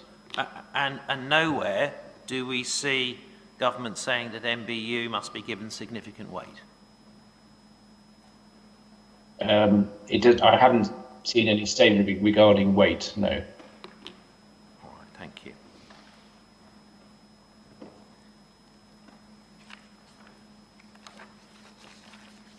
All right, let's turn away from MBU then to the APF. Just so that I understand it. Which CD number, sorry? I'm just going to ask you some general questions. I don't think we even need to get the document up.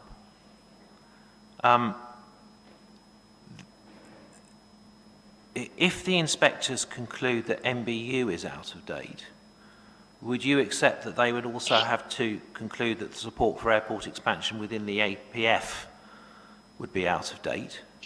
I just feel this is outside my area. I wonder if these are better directed at Mr. I'll move on then to emissions trading. Let's do that. Okay. Now, here I want to take us firstly to CD 934, which is the sixth carbon budget, and to page 438. Sorry? Sixth carbon budget report, yep, by the CCC, CD 934, page 438 of the PDF. Sorry,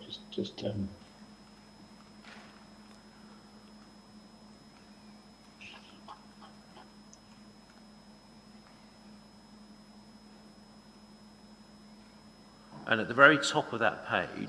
Sorry, I apologise for being slow. It's okay, don't worry.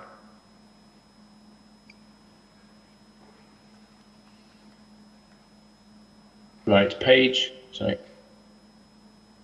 Which page, sorry? 438.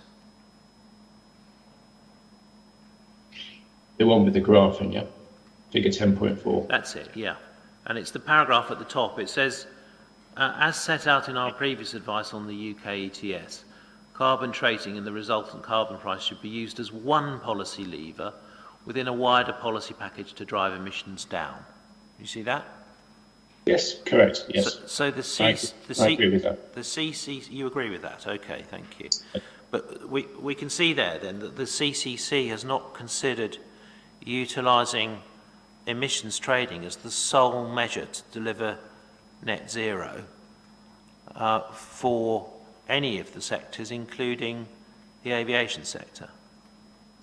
No, that's correct. And if we look at the UK, the DBA's energy and emissions projection report that was discussed, has been discussed several times this week, it talks about the traded and the non-traded sectors of the UK economy.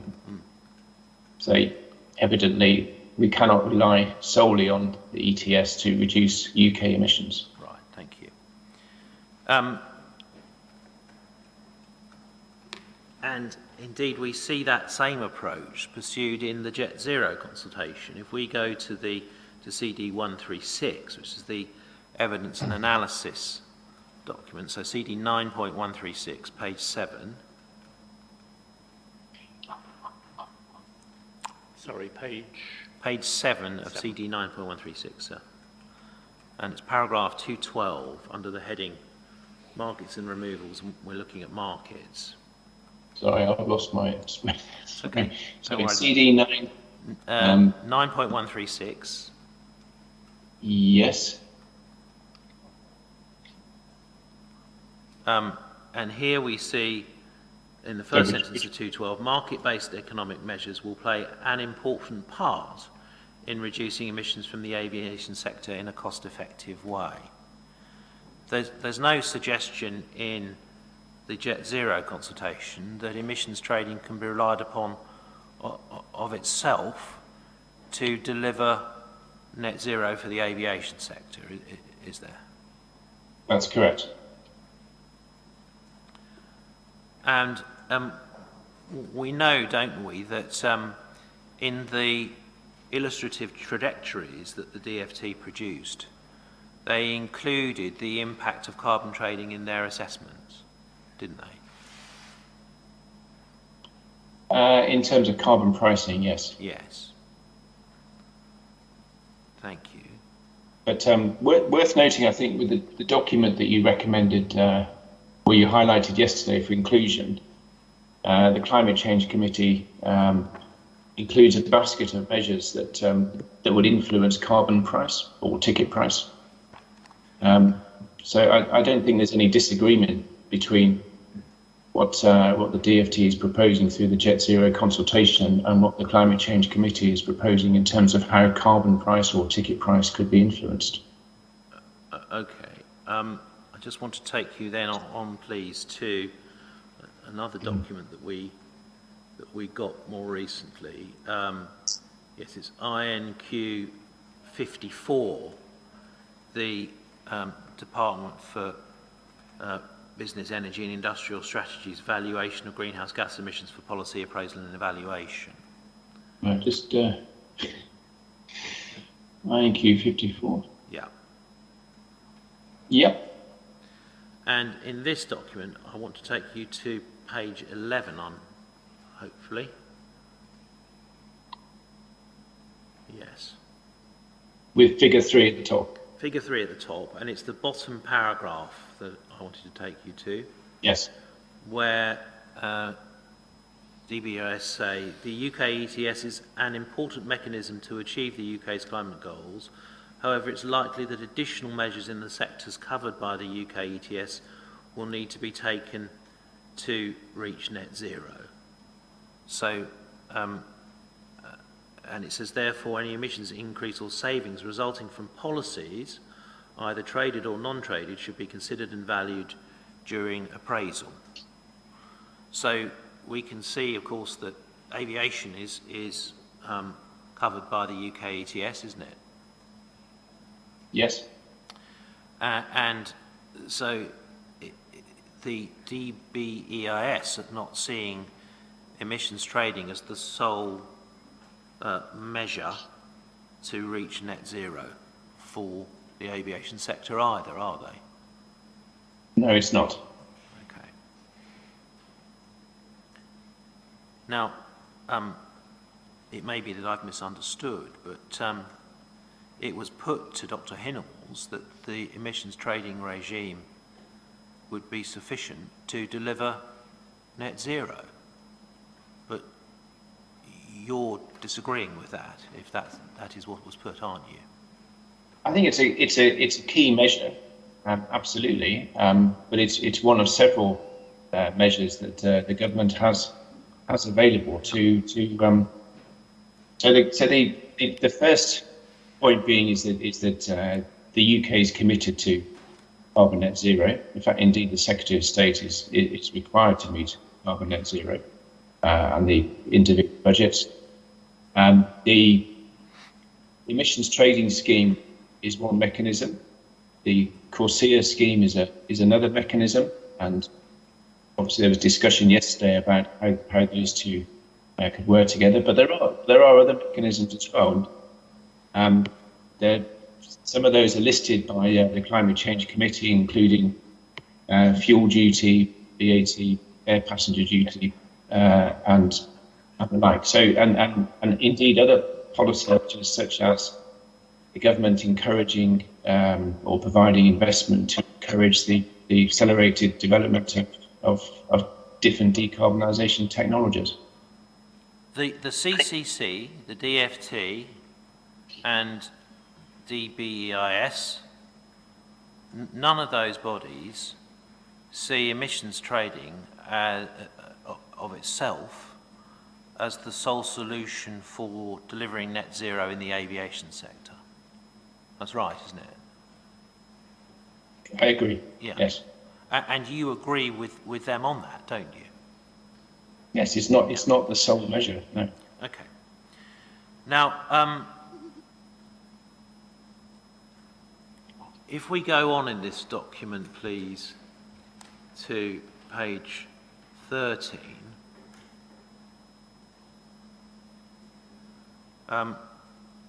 the first full paragraph on that page begins a policy or project. It says a policy or project that increases or decreases greenhouse gas emissions domestically or internationally relative to a business as usual scenario is required to quantify the change in emissions and then apply the carbon values.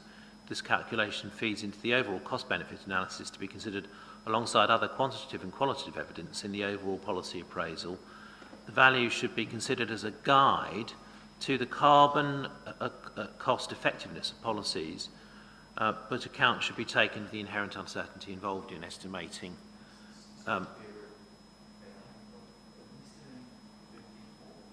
Yeah. 13, yeah. 1-3, yeah. Sorry, poor diction on my part, Mr. Humphreys. Forgive me. So just reading that paragraph, it refers to the way in which the carbon values are to be used. And what I wanted to put to you was this, Dr. Rosenthal,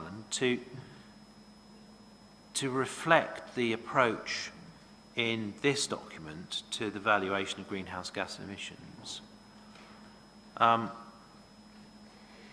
to have an up-to-date assessment.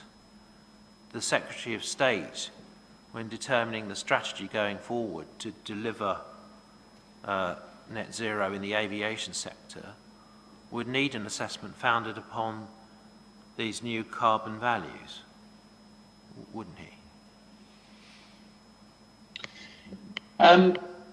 Well, I just highlight that if we go slightly up to page 12, it talks about how to apply carbon values during policy appraisal. Yeah.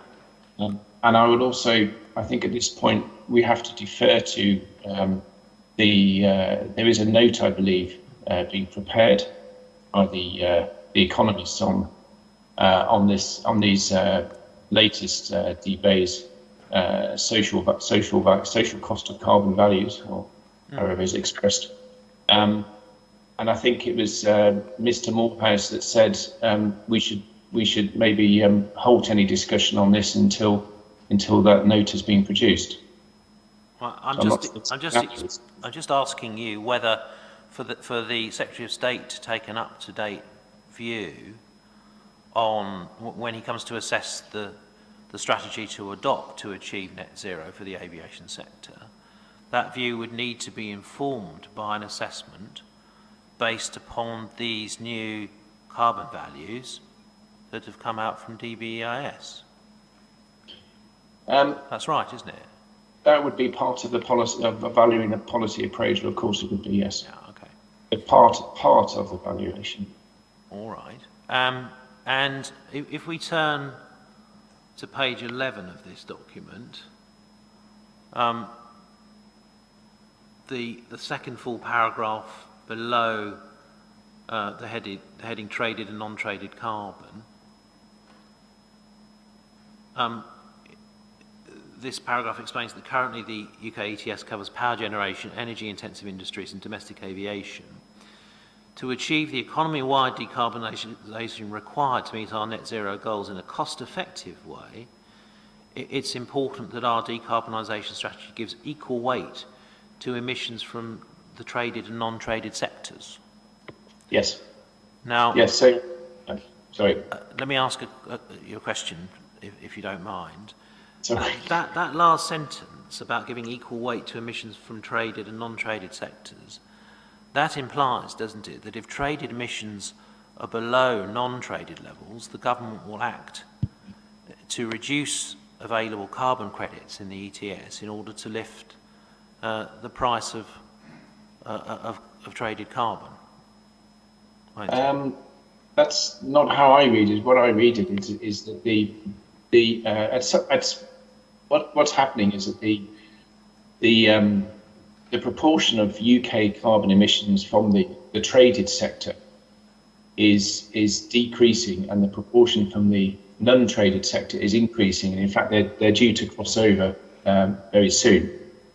And the way I read that statement is that the government or the policy or the strategy should not just simply focus on one of those sectors, traded or non-traded. It needs to consider both of those sectors. I see, okay. We know, don't we, that the UK ETS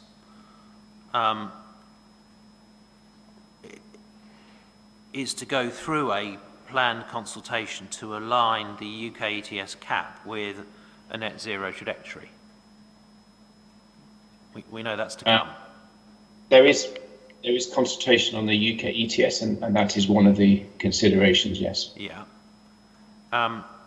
And so, as it currently stands, you accept, don't you, that the UK ETS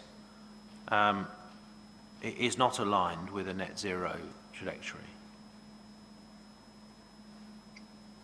Well, that's the implication, yes. But yeah. I would also note that the EU ETS, of which of course the UK ETS is modelled, has had different phases where the total allocations have been reduced over time.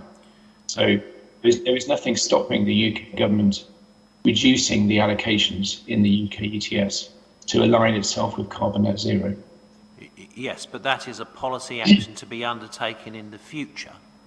It is not a policy decision that has already been taken. Correct. And the UK ETS as it stands at the moment only runs to 2030, Dr. Osendialand. That's correct, isn't it? In terms of the table that shows the allocations or the actual scheme? In terms of, we can look at it if you want. It's CD 936, page 14. Yeah, let's do that. So, CD.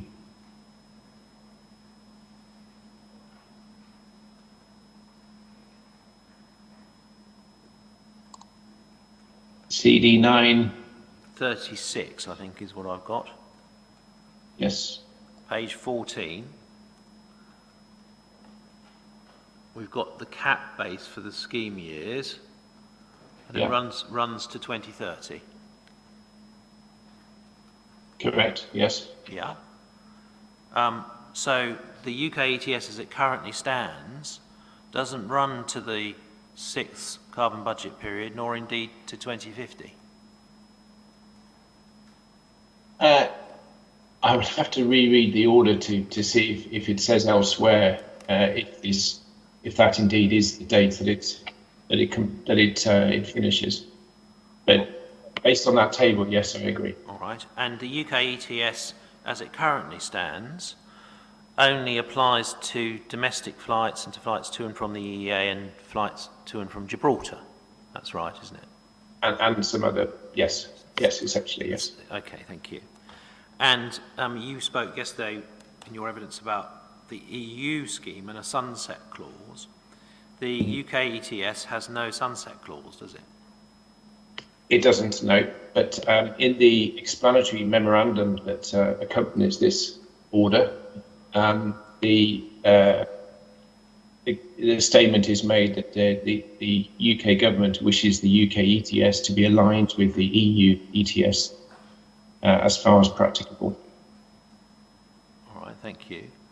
Now, we've seen that it's only very recently indeed that the Department for Business, Enterprise and Industry has published its carbon values.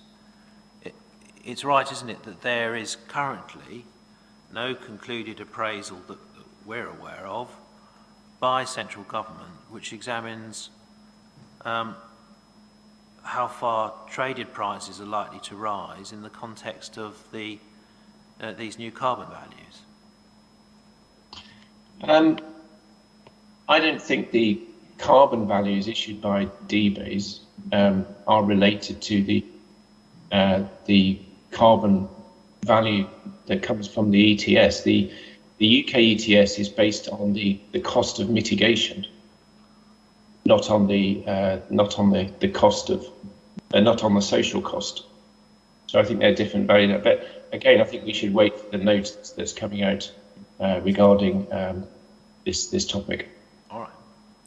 I've already put you page 11 point to you. So let's turn to Corsia. Corsia only runs to 2035, doesn't it? Yeah. And so it too doesn't run to the end of the sixth carbon budget period, and it doesn't run to 2050. Correct. And we know that the CCC has advocated that Corsia should not be used to offset against the UK ETS, don't we? That's correct, and the government, I think, takes the same view in its consultation and looking how to align the two. How that will be achieved and how the UK ETS will retain, essentially not have the bottom taken out of the market, is subject to discussion and consultation at the moment. But yes, I think both the CCC and the government recognise that the two need to be aligned. It's a question of how to align it that doesn't jeopardise the UK ETS. All right, thank you. So just to get it very clear, we've seen that the UK ETS, as it currently stands, doesn't run to the sixth carbon budget period or to 2050, and only applies to a certain proportion of flights. The inspectors can't rely upon, and we've also seen that Corsia only runs to 2035. As they currently stand, those schemes, the inspectors can't rely upon those to deliver six carbon budget targets in the aviation sector, can they? Nor indeed can the Secretary of State, and there are other measures, other policies which are available, and we need to remember that the Secretary of State is required to comply with these budgets and carbon net zero, and indeed the government has made it very clear in the decarbonising transport strategy that it is committed to carbon net zero in the aviation sector by 2050. Okay, and the same is true in terms of the delivery of net zero 2050, isn't it? So you mean the inspectors can't rely upon those emissions trading mechanisms to deliver net zero in 2050. They just don't run that far as they currently stand. I think it's the Secretary of State who has to rely on it rather than the inspector. I think the inspector maybe has to rely on the Secretary of State to meet his or her legal obligations.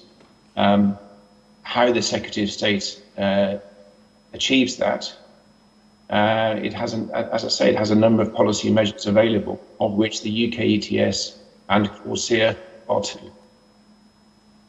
There's no assessment before this inquiry by the Secretary of State or government that shows that using UK ETS or Corsia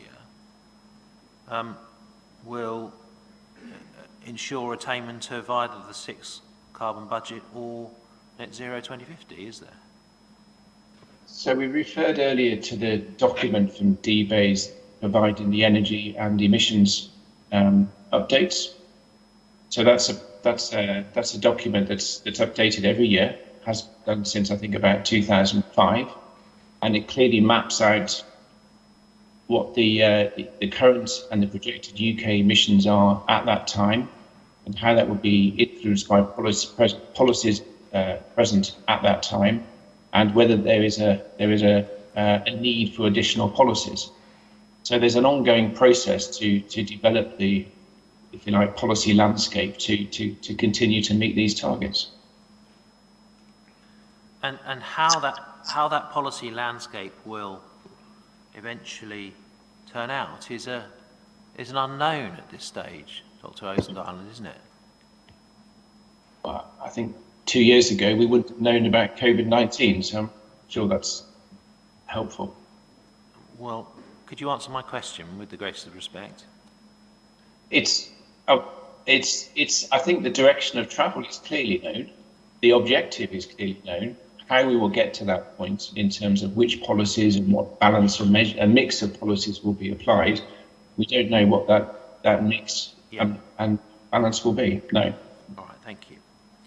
Right, the next heading I've got is the weight to be ascribed to the Jet Zero consultation process. Now, this may be something that you can't help me with.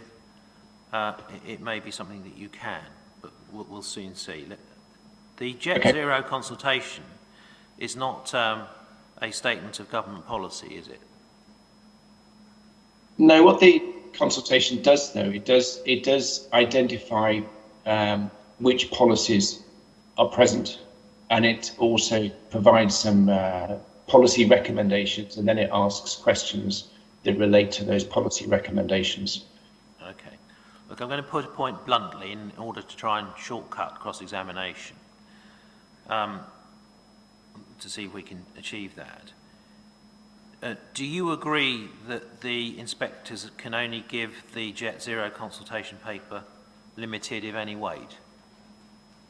Well, we're back. Okay, so if I answer that based on my understanding of what weight is, which let's agree is very limited, I would say yes, it can only apply limited weight. However, I would note here that the body of evidence that we presented, or I presented in terms of carbon, was the majority of it, probably 95% of it, predates the Jet Zero consultation. Okay, so in terms of where we are with that consultation, the process has now ended, and the next stage is for the Secretary of State to consider the consultation responses and then formulate policy and publish it. Is that your understanding? Yeah. Yes, that's my understanding. And in terms of how controversial the approach in the consultation paper is, Dr. Hinnells in his evidence set out a number of concerns and issues which he viewed as giving rise to controversy. Do you agree that the consultation proposals are controversial? Could you point me to those statements? Yes, I can indeed. For example, Dr. Hinnells identified that there was an almost total absence of any assessment of likelihood of attainment of net zero 2050 using the particular suite of policies that were being pursued. He referred to the absence of assessment of the likelihood of attaining the optimistic scenario for fuel efficiency. He pointed to the absence of any assessment of the likelihood and risks associated with the SAF assumptions. You recall all of that? Okay, so yes, I mean, so Dr. Hinnells calls those controversial. That's his opinion, and my reading of the Jet Zero consultation and the evidence that is provided with it, I read it at face value. I've not expressed an opinion on it. Has Bristol Airport Limited expressed an opinion? Did it respond to the consultation? I have to be honest, I don't know. Right. Fine. Given that the statutory context for the policy in Jet Zero includes duties when formulating policy to ensure the attainment of carbon reduction targets, do you accept that it's relevant to consider, when considering the weight to give to that document, the degree of the consistency of the approach in the consultation document with the attainment of those duties? Can't answer that. Okay. We know, don't we, that the Jet Zero consultation contains no appraisal of the compatibility of further airport expansion with the attainment of the 6th carbon budget target. It's just not addressed. That's right, isn't it? Well, the Jet Zero consultation is all based on the premise that the UK is achieving or committed to carbon net zero in 2050. And the Jet Zero consultation provides a table where the DfT provides up the growth of passenger numbers and that it has assumed in its work. Right. I'll put this again because it may be that it's passed you by, but Dr. Hinnell's explained by reference to the response received from the Department for Transport that they had confirmed that the Jet Zero consultation did not address compatibility with the 6th carbon budget target. You've understood that to be correct, haven't you? There's no appraisal against the 6th carbon budget target in Jet Zero. That's right, isn't it? Can we look at the letter? Yes, of course.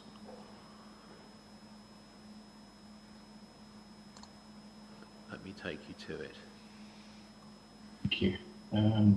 It's in the inquiry documents that were submitted during the course of the inquiry section of the site, and it's, 42. That's right. Documents submitted during inquiry. Yeah. Yes. Thank you. And then, which number? Sorry. DfT letter. So it's page 22. Is it INQ 062? Yep. No, that's not the one. 42. Sorry, it's INQ 42, page 22.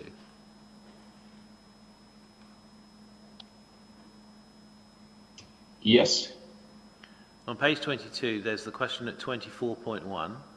Please confirm that the Jet Zero consultation does not propose to set a sectoral target for the aviation sector for the 6th carbon budget period. And it says that the DBEIS net zero strategy will set out the government's cross-economy carbon budget 6th delivery plan. The Jet Zero consultation does not seek views on sectoral targets relating to the 6th carbon budget. And then it says that the next question at 24.2 was if the country is the case, in other words, if the Jet Zero consultation does propose a target, then it was asked to identify what it was and provide the evidence. At 24.2, the answer is, in the light of the response to the preceding query, this query doesn't fall to be answered. And then look at 24.3. 24.3, if it's the case that the Jet Zero consultation does not propose to set a sectoral target for aviation sector for the 6th carbon budget period, then given the duty in section 13, please explain when the government's intending to consult on the proposed sectoral target to adopt. And again, we're referred back to the DBEIS strategy. Yes. What we don't see anywhere in Jet Zero, or indeed in this response, is a cross-reference to an assessment of the compatibility of the further airport expansion with the attainment of the 6th carbon budget target. It's just not been done. That's right, isn't it?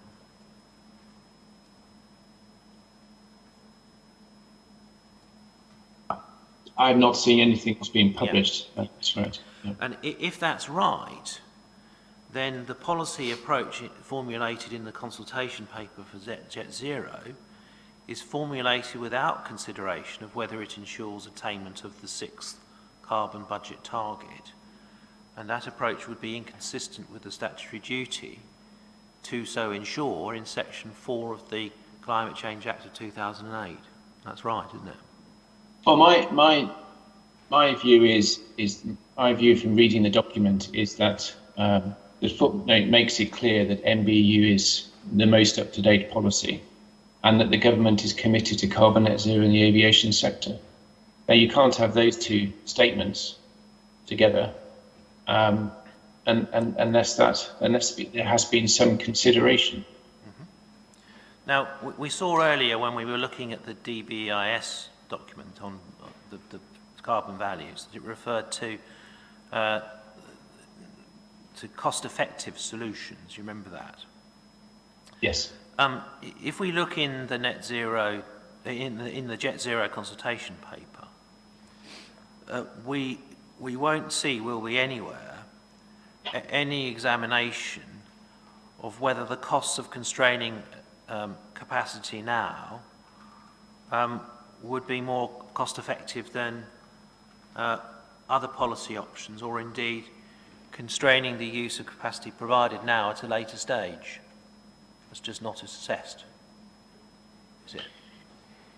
No, and there is reference to passenger behaviour. I don't remember the right words.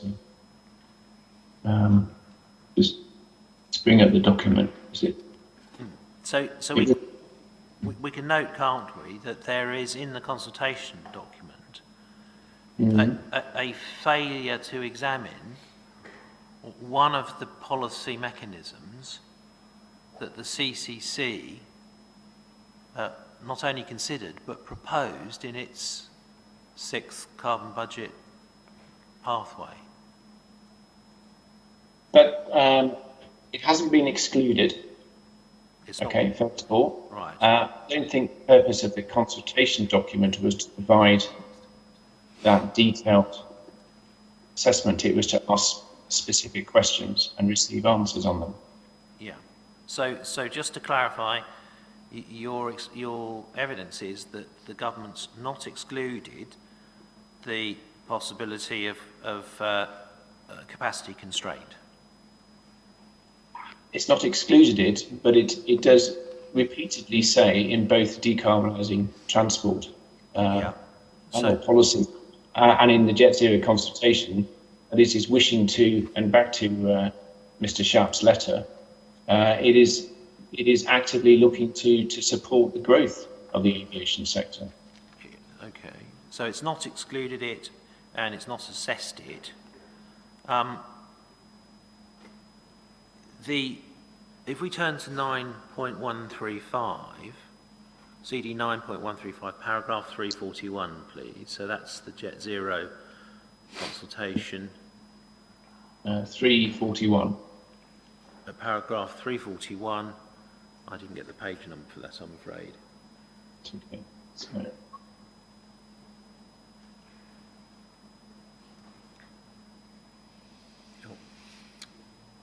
I can't get there myself.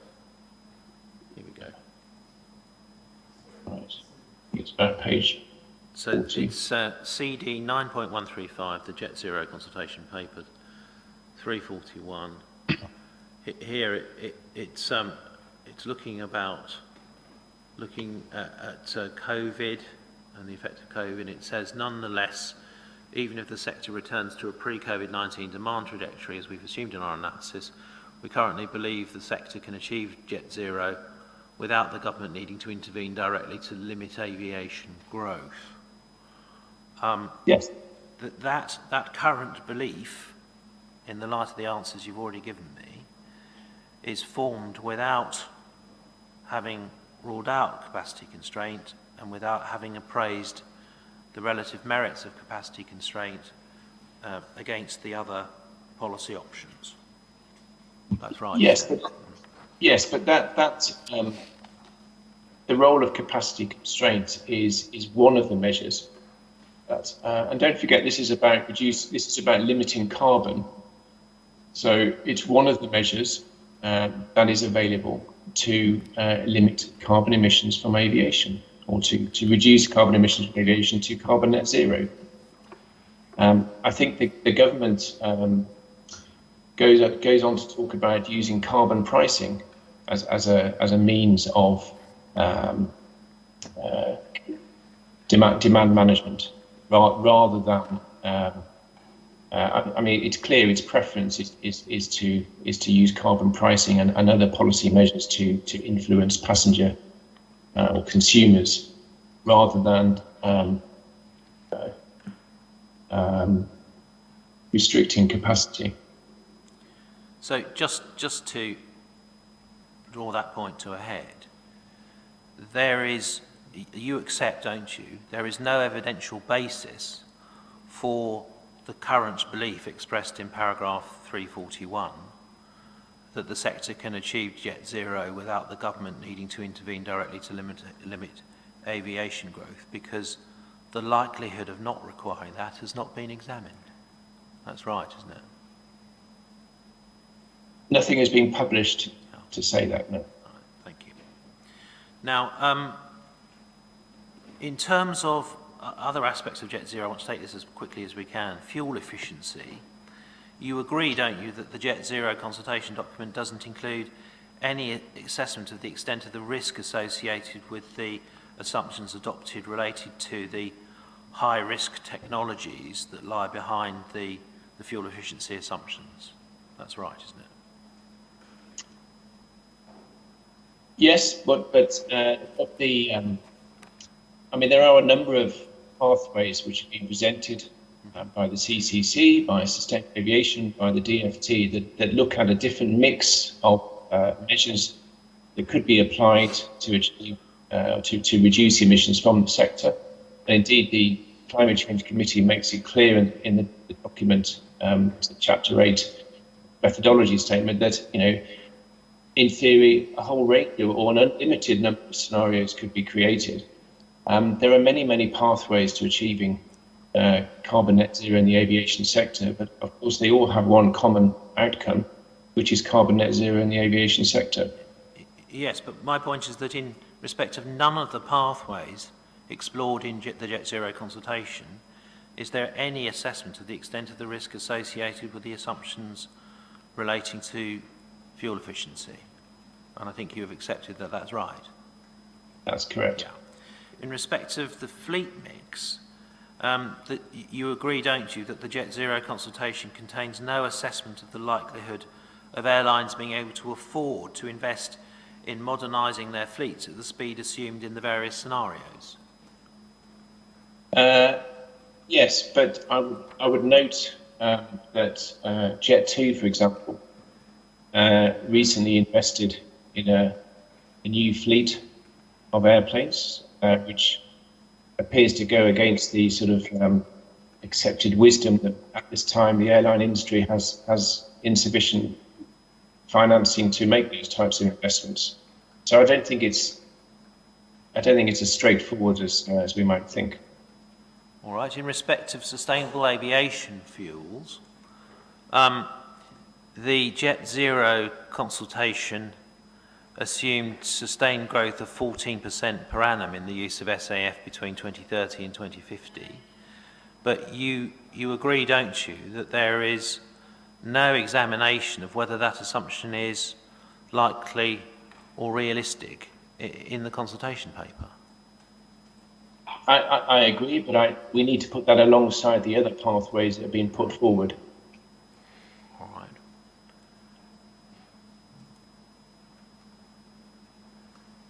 And in respect of zero emissions aircraft,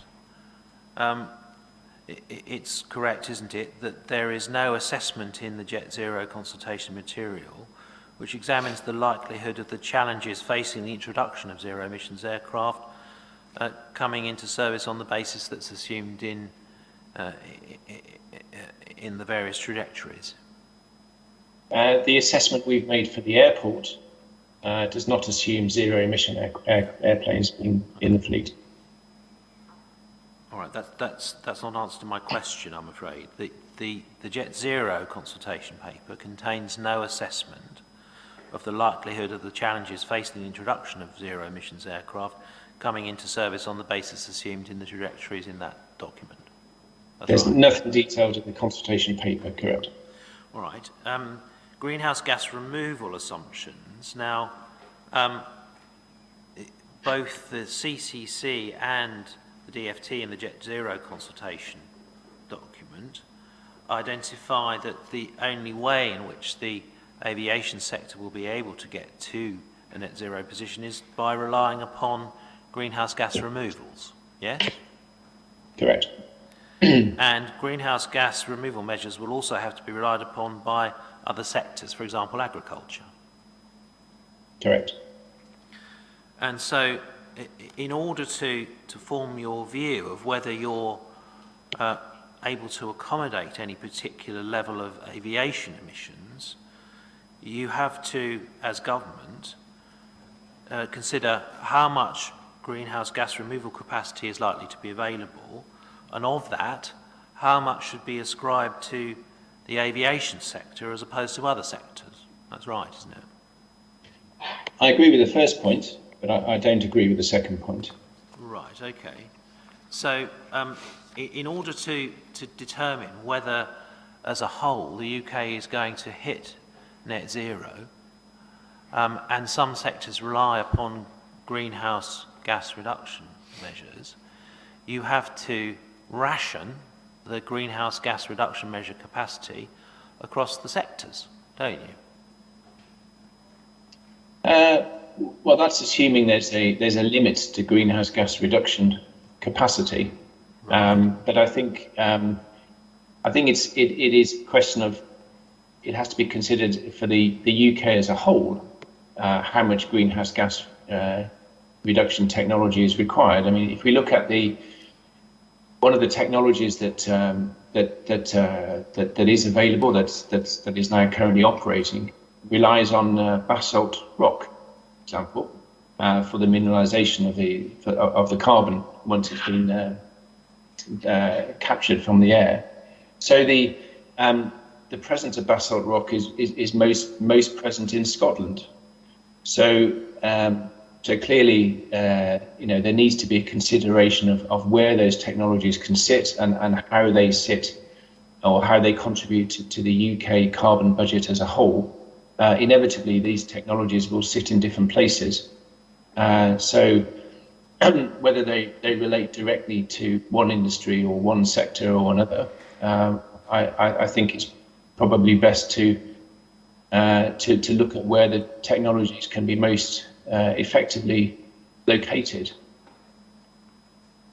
The Council asked the DFT to provide its assessment of the likely amount of GGR capacity in 2050 and its assessment of the competing demands of that capacity, and the DFT confirmed that no such assessment was undertaken.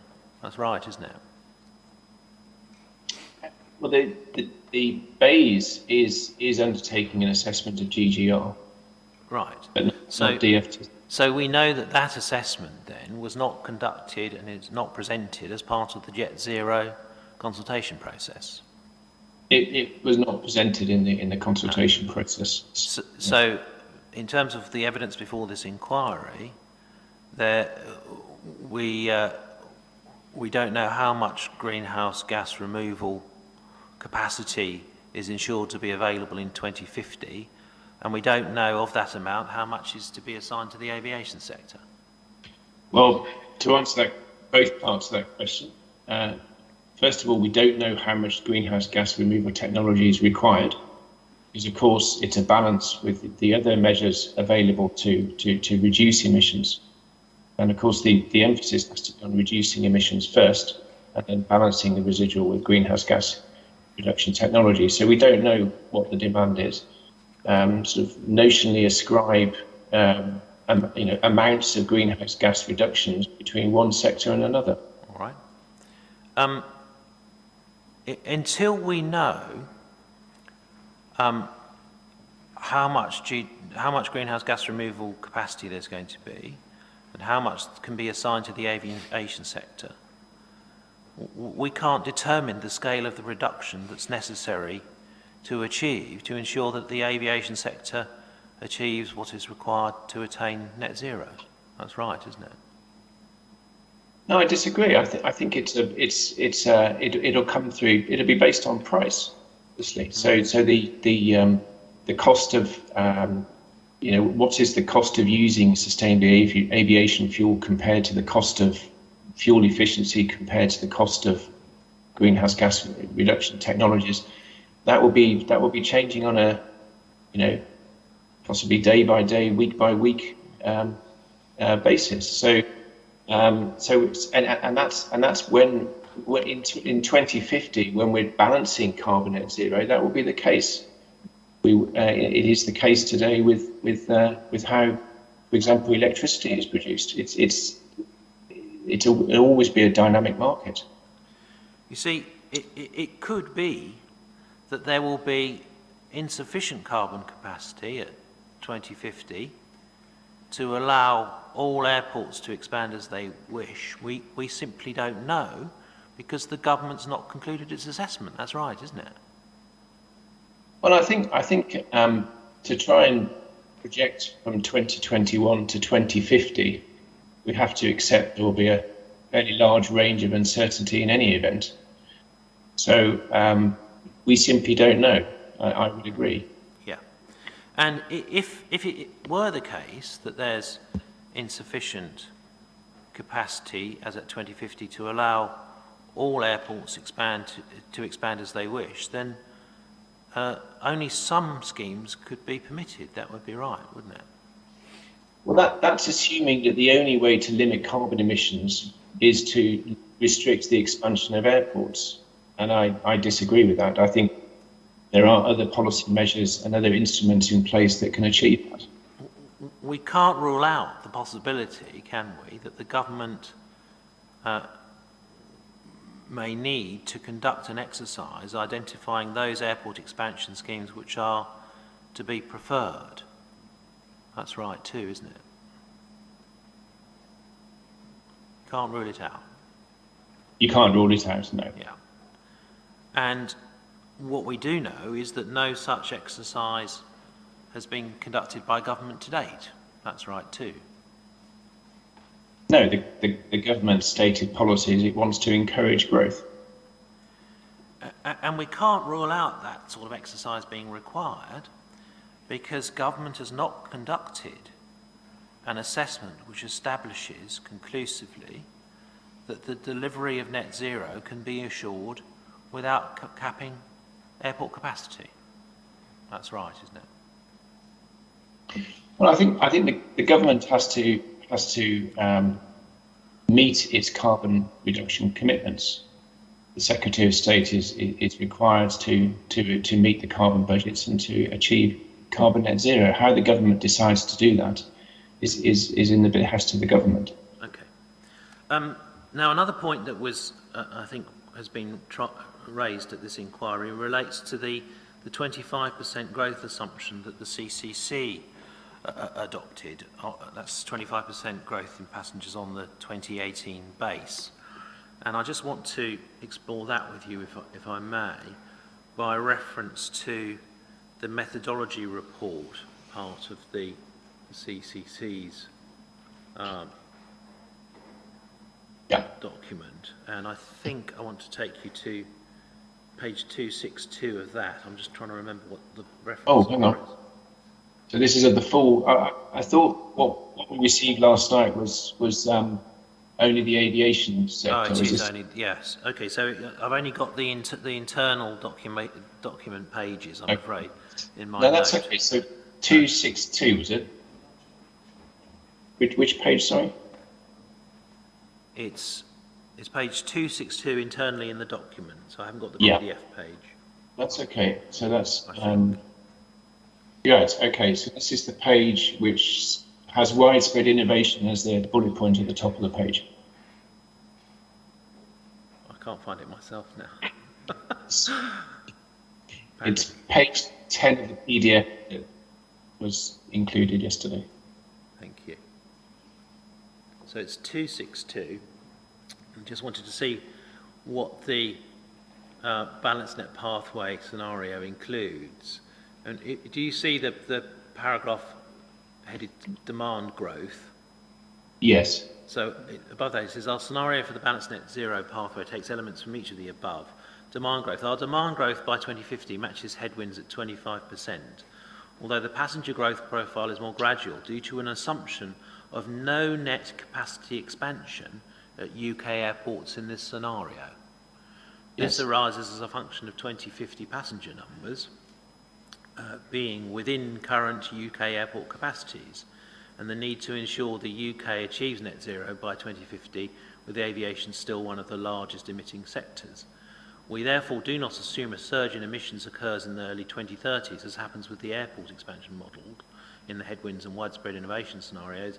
Airport expansion could still occur under the balanced pathway, but would require capacity restrictions elsewhere in the UK, i.e. effectively a reallocation of airport capacity.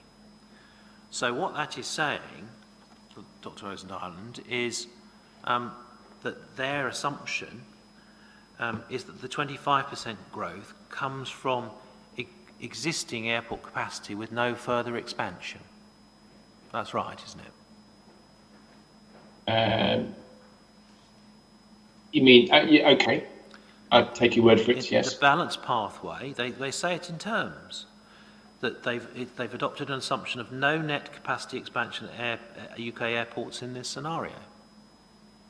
Okay, yes. And they say that if you do expand an airport, you have to restrict capacity at another airport, don't they? So that's what that scenario implies, yes. And we know, don't we, that the 25% assumption that they've adopted is I think you said yesterday about 74 MPPA.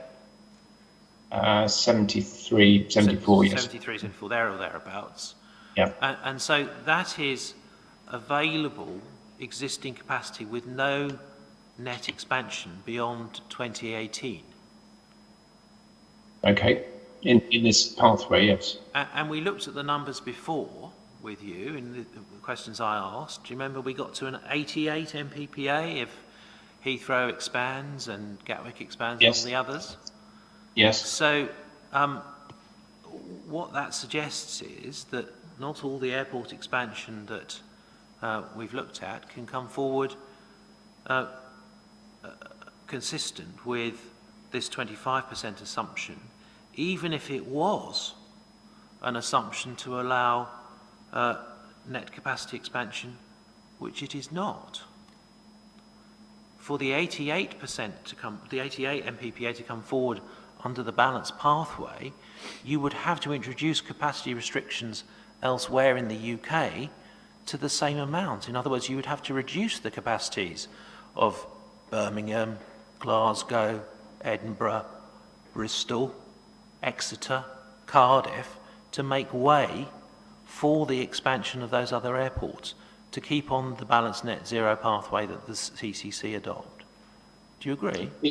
If the government adopted the balanced pathway, yes, that would be a potential scenario, and a very brave politician that made the predictions. And so to suggest that Bristol can expand and take some of the 25%, it is not correct, because whilst it could, it would have to deliver a capacity restriction elsewhere in the UK of 2 MPPA, wouldn't it? If the only way of achieving carbon net zero was to restrict passenger numbers, then clearly that would be the case. But the reality is that passenger growth or demand management is one of several methods available, and the outcome we're looking for here is carbon net zero, not passenger net zero. It's carbon net zero we need to look at. Now, all I'm looking at is what the CCC is saying, and they're saying that if you, in that last sentence of the paragraph you looked at, if you allow expansion, you have to restrict capacity elsewhere. Now, if we were then to follow this approach, if one were to follow it, and we granted permission for the 2 million MPPA at Bristol, we would need to offer a capacity restriction reducing another airport by 2 MPPA in the UK. Now, I think, isn't Birmingham Airport owned by the same company that owns Bristol? It could be. I take your word. Right. I mean, given that it's suggested that this 25% figure can be relied upon to secure a consent in this case, where is the capacity restriction elsewhere in the UK that's required offered? Are we going to take MPPA off of Birmingham, or what? Well, I think we should focus on managing the carbon emissions.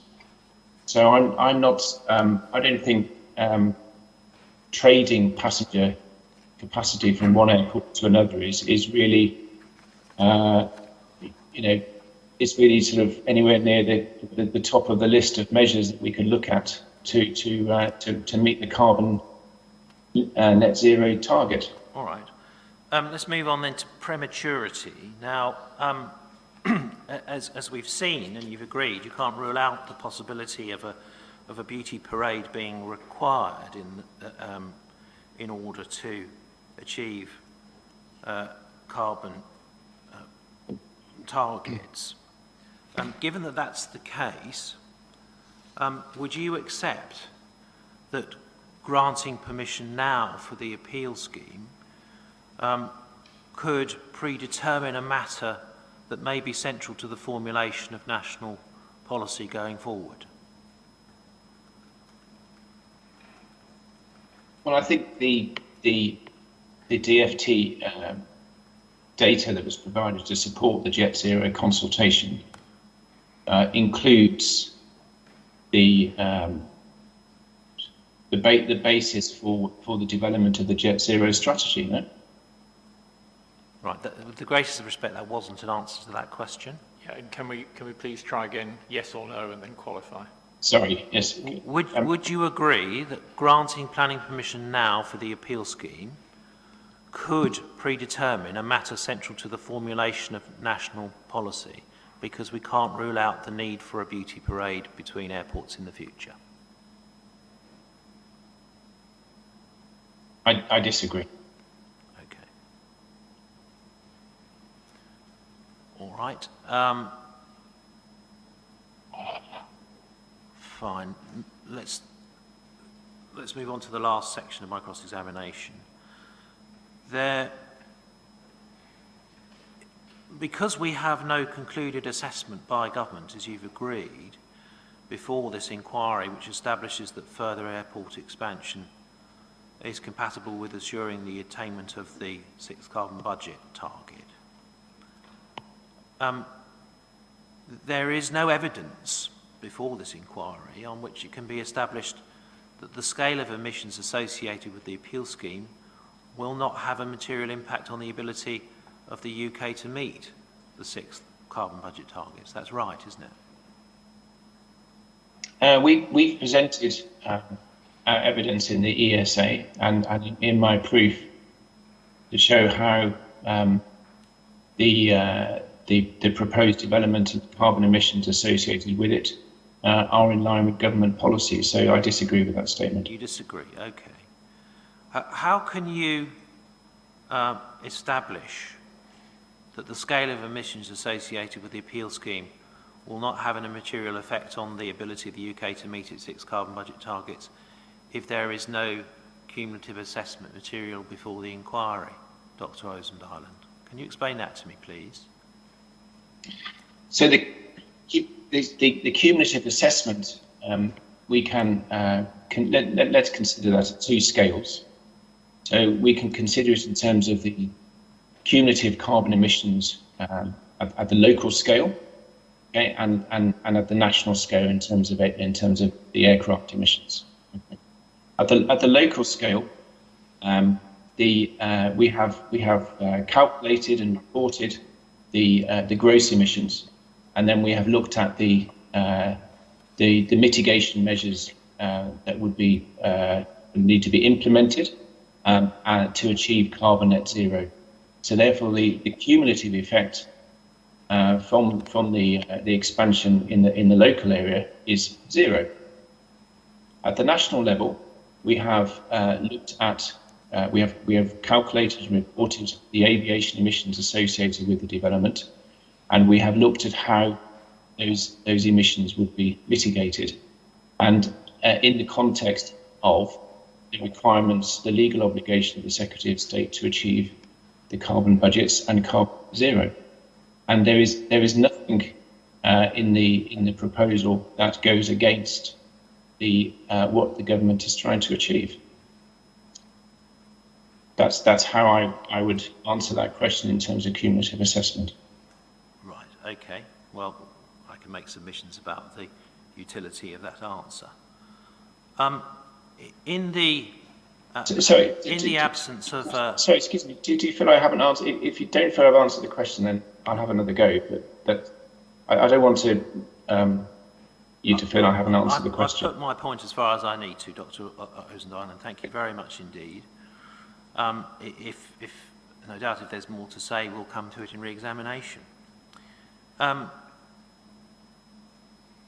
Given that there is, as you've already agreed, no concluded assessment by government before this inquiry that establishes that further expansion of airport capacity is compatible with assuring attainment of the net zero 2050 target, there is no evidence on which it can be established that the scale of emissions associated with the appeal scheme will not have a material impact on the ability of the UK to meet that 2050 target either. That's right, isn't it? The scale of the emissions from Bristol Airport are, sorry, first of all, I disagree. So the scale of the emissions from Bristol Airport are minuscule, tiny compared to the national emissions. Now that doesn't mean that we should, just simply add tiny plus tiny plus tiny.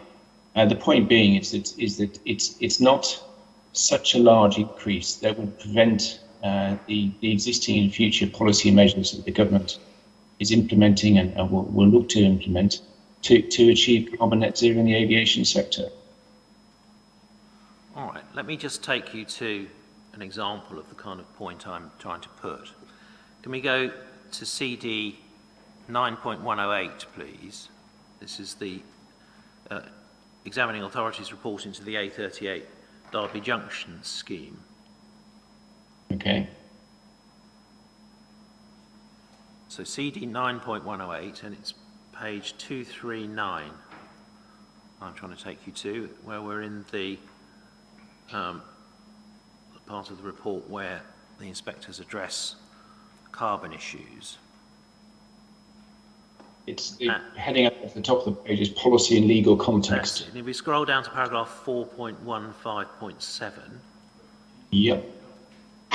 CD 9.108. Yeah. And at 4.15.7 we can see reference to the policy test about material impact on the ability of the government to meet its carbon reduction targets. That's taken from the PSNN because this is a road scheme. So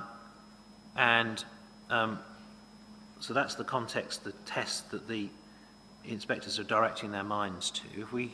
If we go on, please, to page 246 of the PDF, we get to the heading net zero carbon by 2050, and the inspectors say at 415.45, we question whether the applicant's approach to carbon emissions adequately considered the government's updated target for net zero carbon by 2050, and what account had been taken of the fact that the associated budgets for 2033 and beyond had not yet been published. And we can see that the applicant responded, and they explain at 4.15.47 that the applicant has to say Highways England responding to our request of evidence of impact assessments of RIS2. So the response was that the road investment strategy, which included the scheme, had assessed the carbon implications of the scheme. And then the inspectors asked for evidence of the impact assessments of the RIS2, in other words, the appraisal that the department had done. The applicant said it considered that the confirmation in Hansard from the Under Secretary of State was sufficient. It didn't have the detailed internal assessments undertaken by the DFT available to it, as it's a separate body to the DFT, but they're within the Secretary of State's department, so it would be available to the Secretary of State when considering our recommendation, that's to say the inspector's recommendation. If we go on, please, to page 258, we get to paragraph 4.15.110, where the inspectors conclude that we consider that not enough robust evidence was presented to the examination for us to reach a review as to whether the proposed development or the RIS1 or RIS2 programmes of which is a part would be consistent with the Paris Agreement. In these circumstances, we are unable to conclude whether the proposed development would cause the UK to be in breach of its international obligations. The Secretary of State will need to satisfy themselves on this matter before making their decision. So we can see that because of the absence of assessment before that particular panel of inspectors, they passed the judgment to the Secretary of State, can't we? Yes. Now, the inspectors in this inquiry are in a different position because they are seized of the decision-making powers themselves and can't pass it to the Secretary of State, can they? Well, no, this is just not really a question for an air quality and carbon expert. Yeah, These are legal points about this. This relates to the road investment scheme. Road transport is obviously not within the traded sector. This is an inspector's report, not a decision of the Secretary of State. I mean, this is way outside his experience. Also rather wonder, Mr. Taylor, with the greatest respect to the witness, I wonder if he's in fact looked at this document, because it is fairly self-evidently beyond his remit. Well, it was referred to in the carbon evidence by Dr. Hinnell, so one would hope that he would have read it. Yeah, point taken. But if you're not going to find this useful, I shall stop there. I'm not sure it is. Thank you. Whilst we're speaking, how are you doing on time? I've just finished, sir. Oh. Thank Okay. you. Thank you. Thank you very much indeed, Dr. Rosen-Ireland. Okay. Thank you. Thanks. Thank you both very much for that. We will break now until 1 o'clock and come back and hear cross-examination from the other two parties. Okay, thank you very much. 1 o'clock.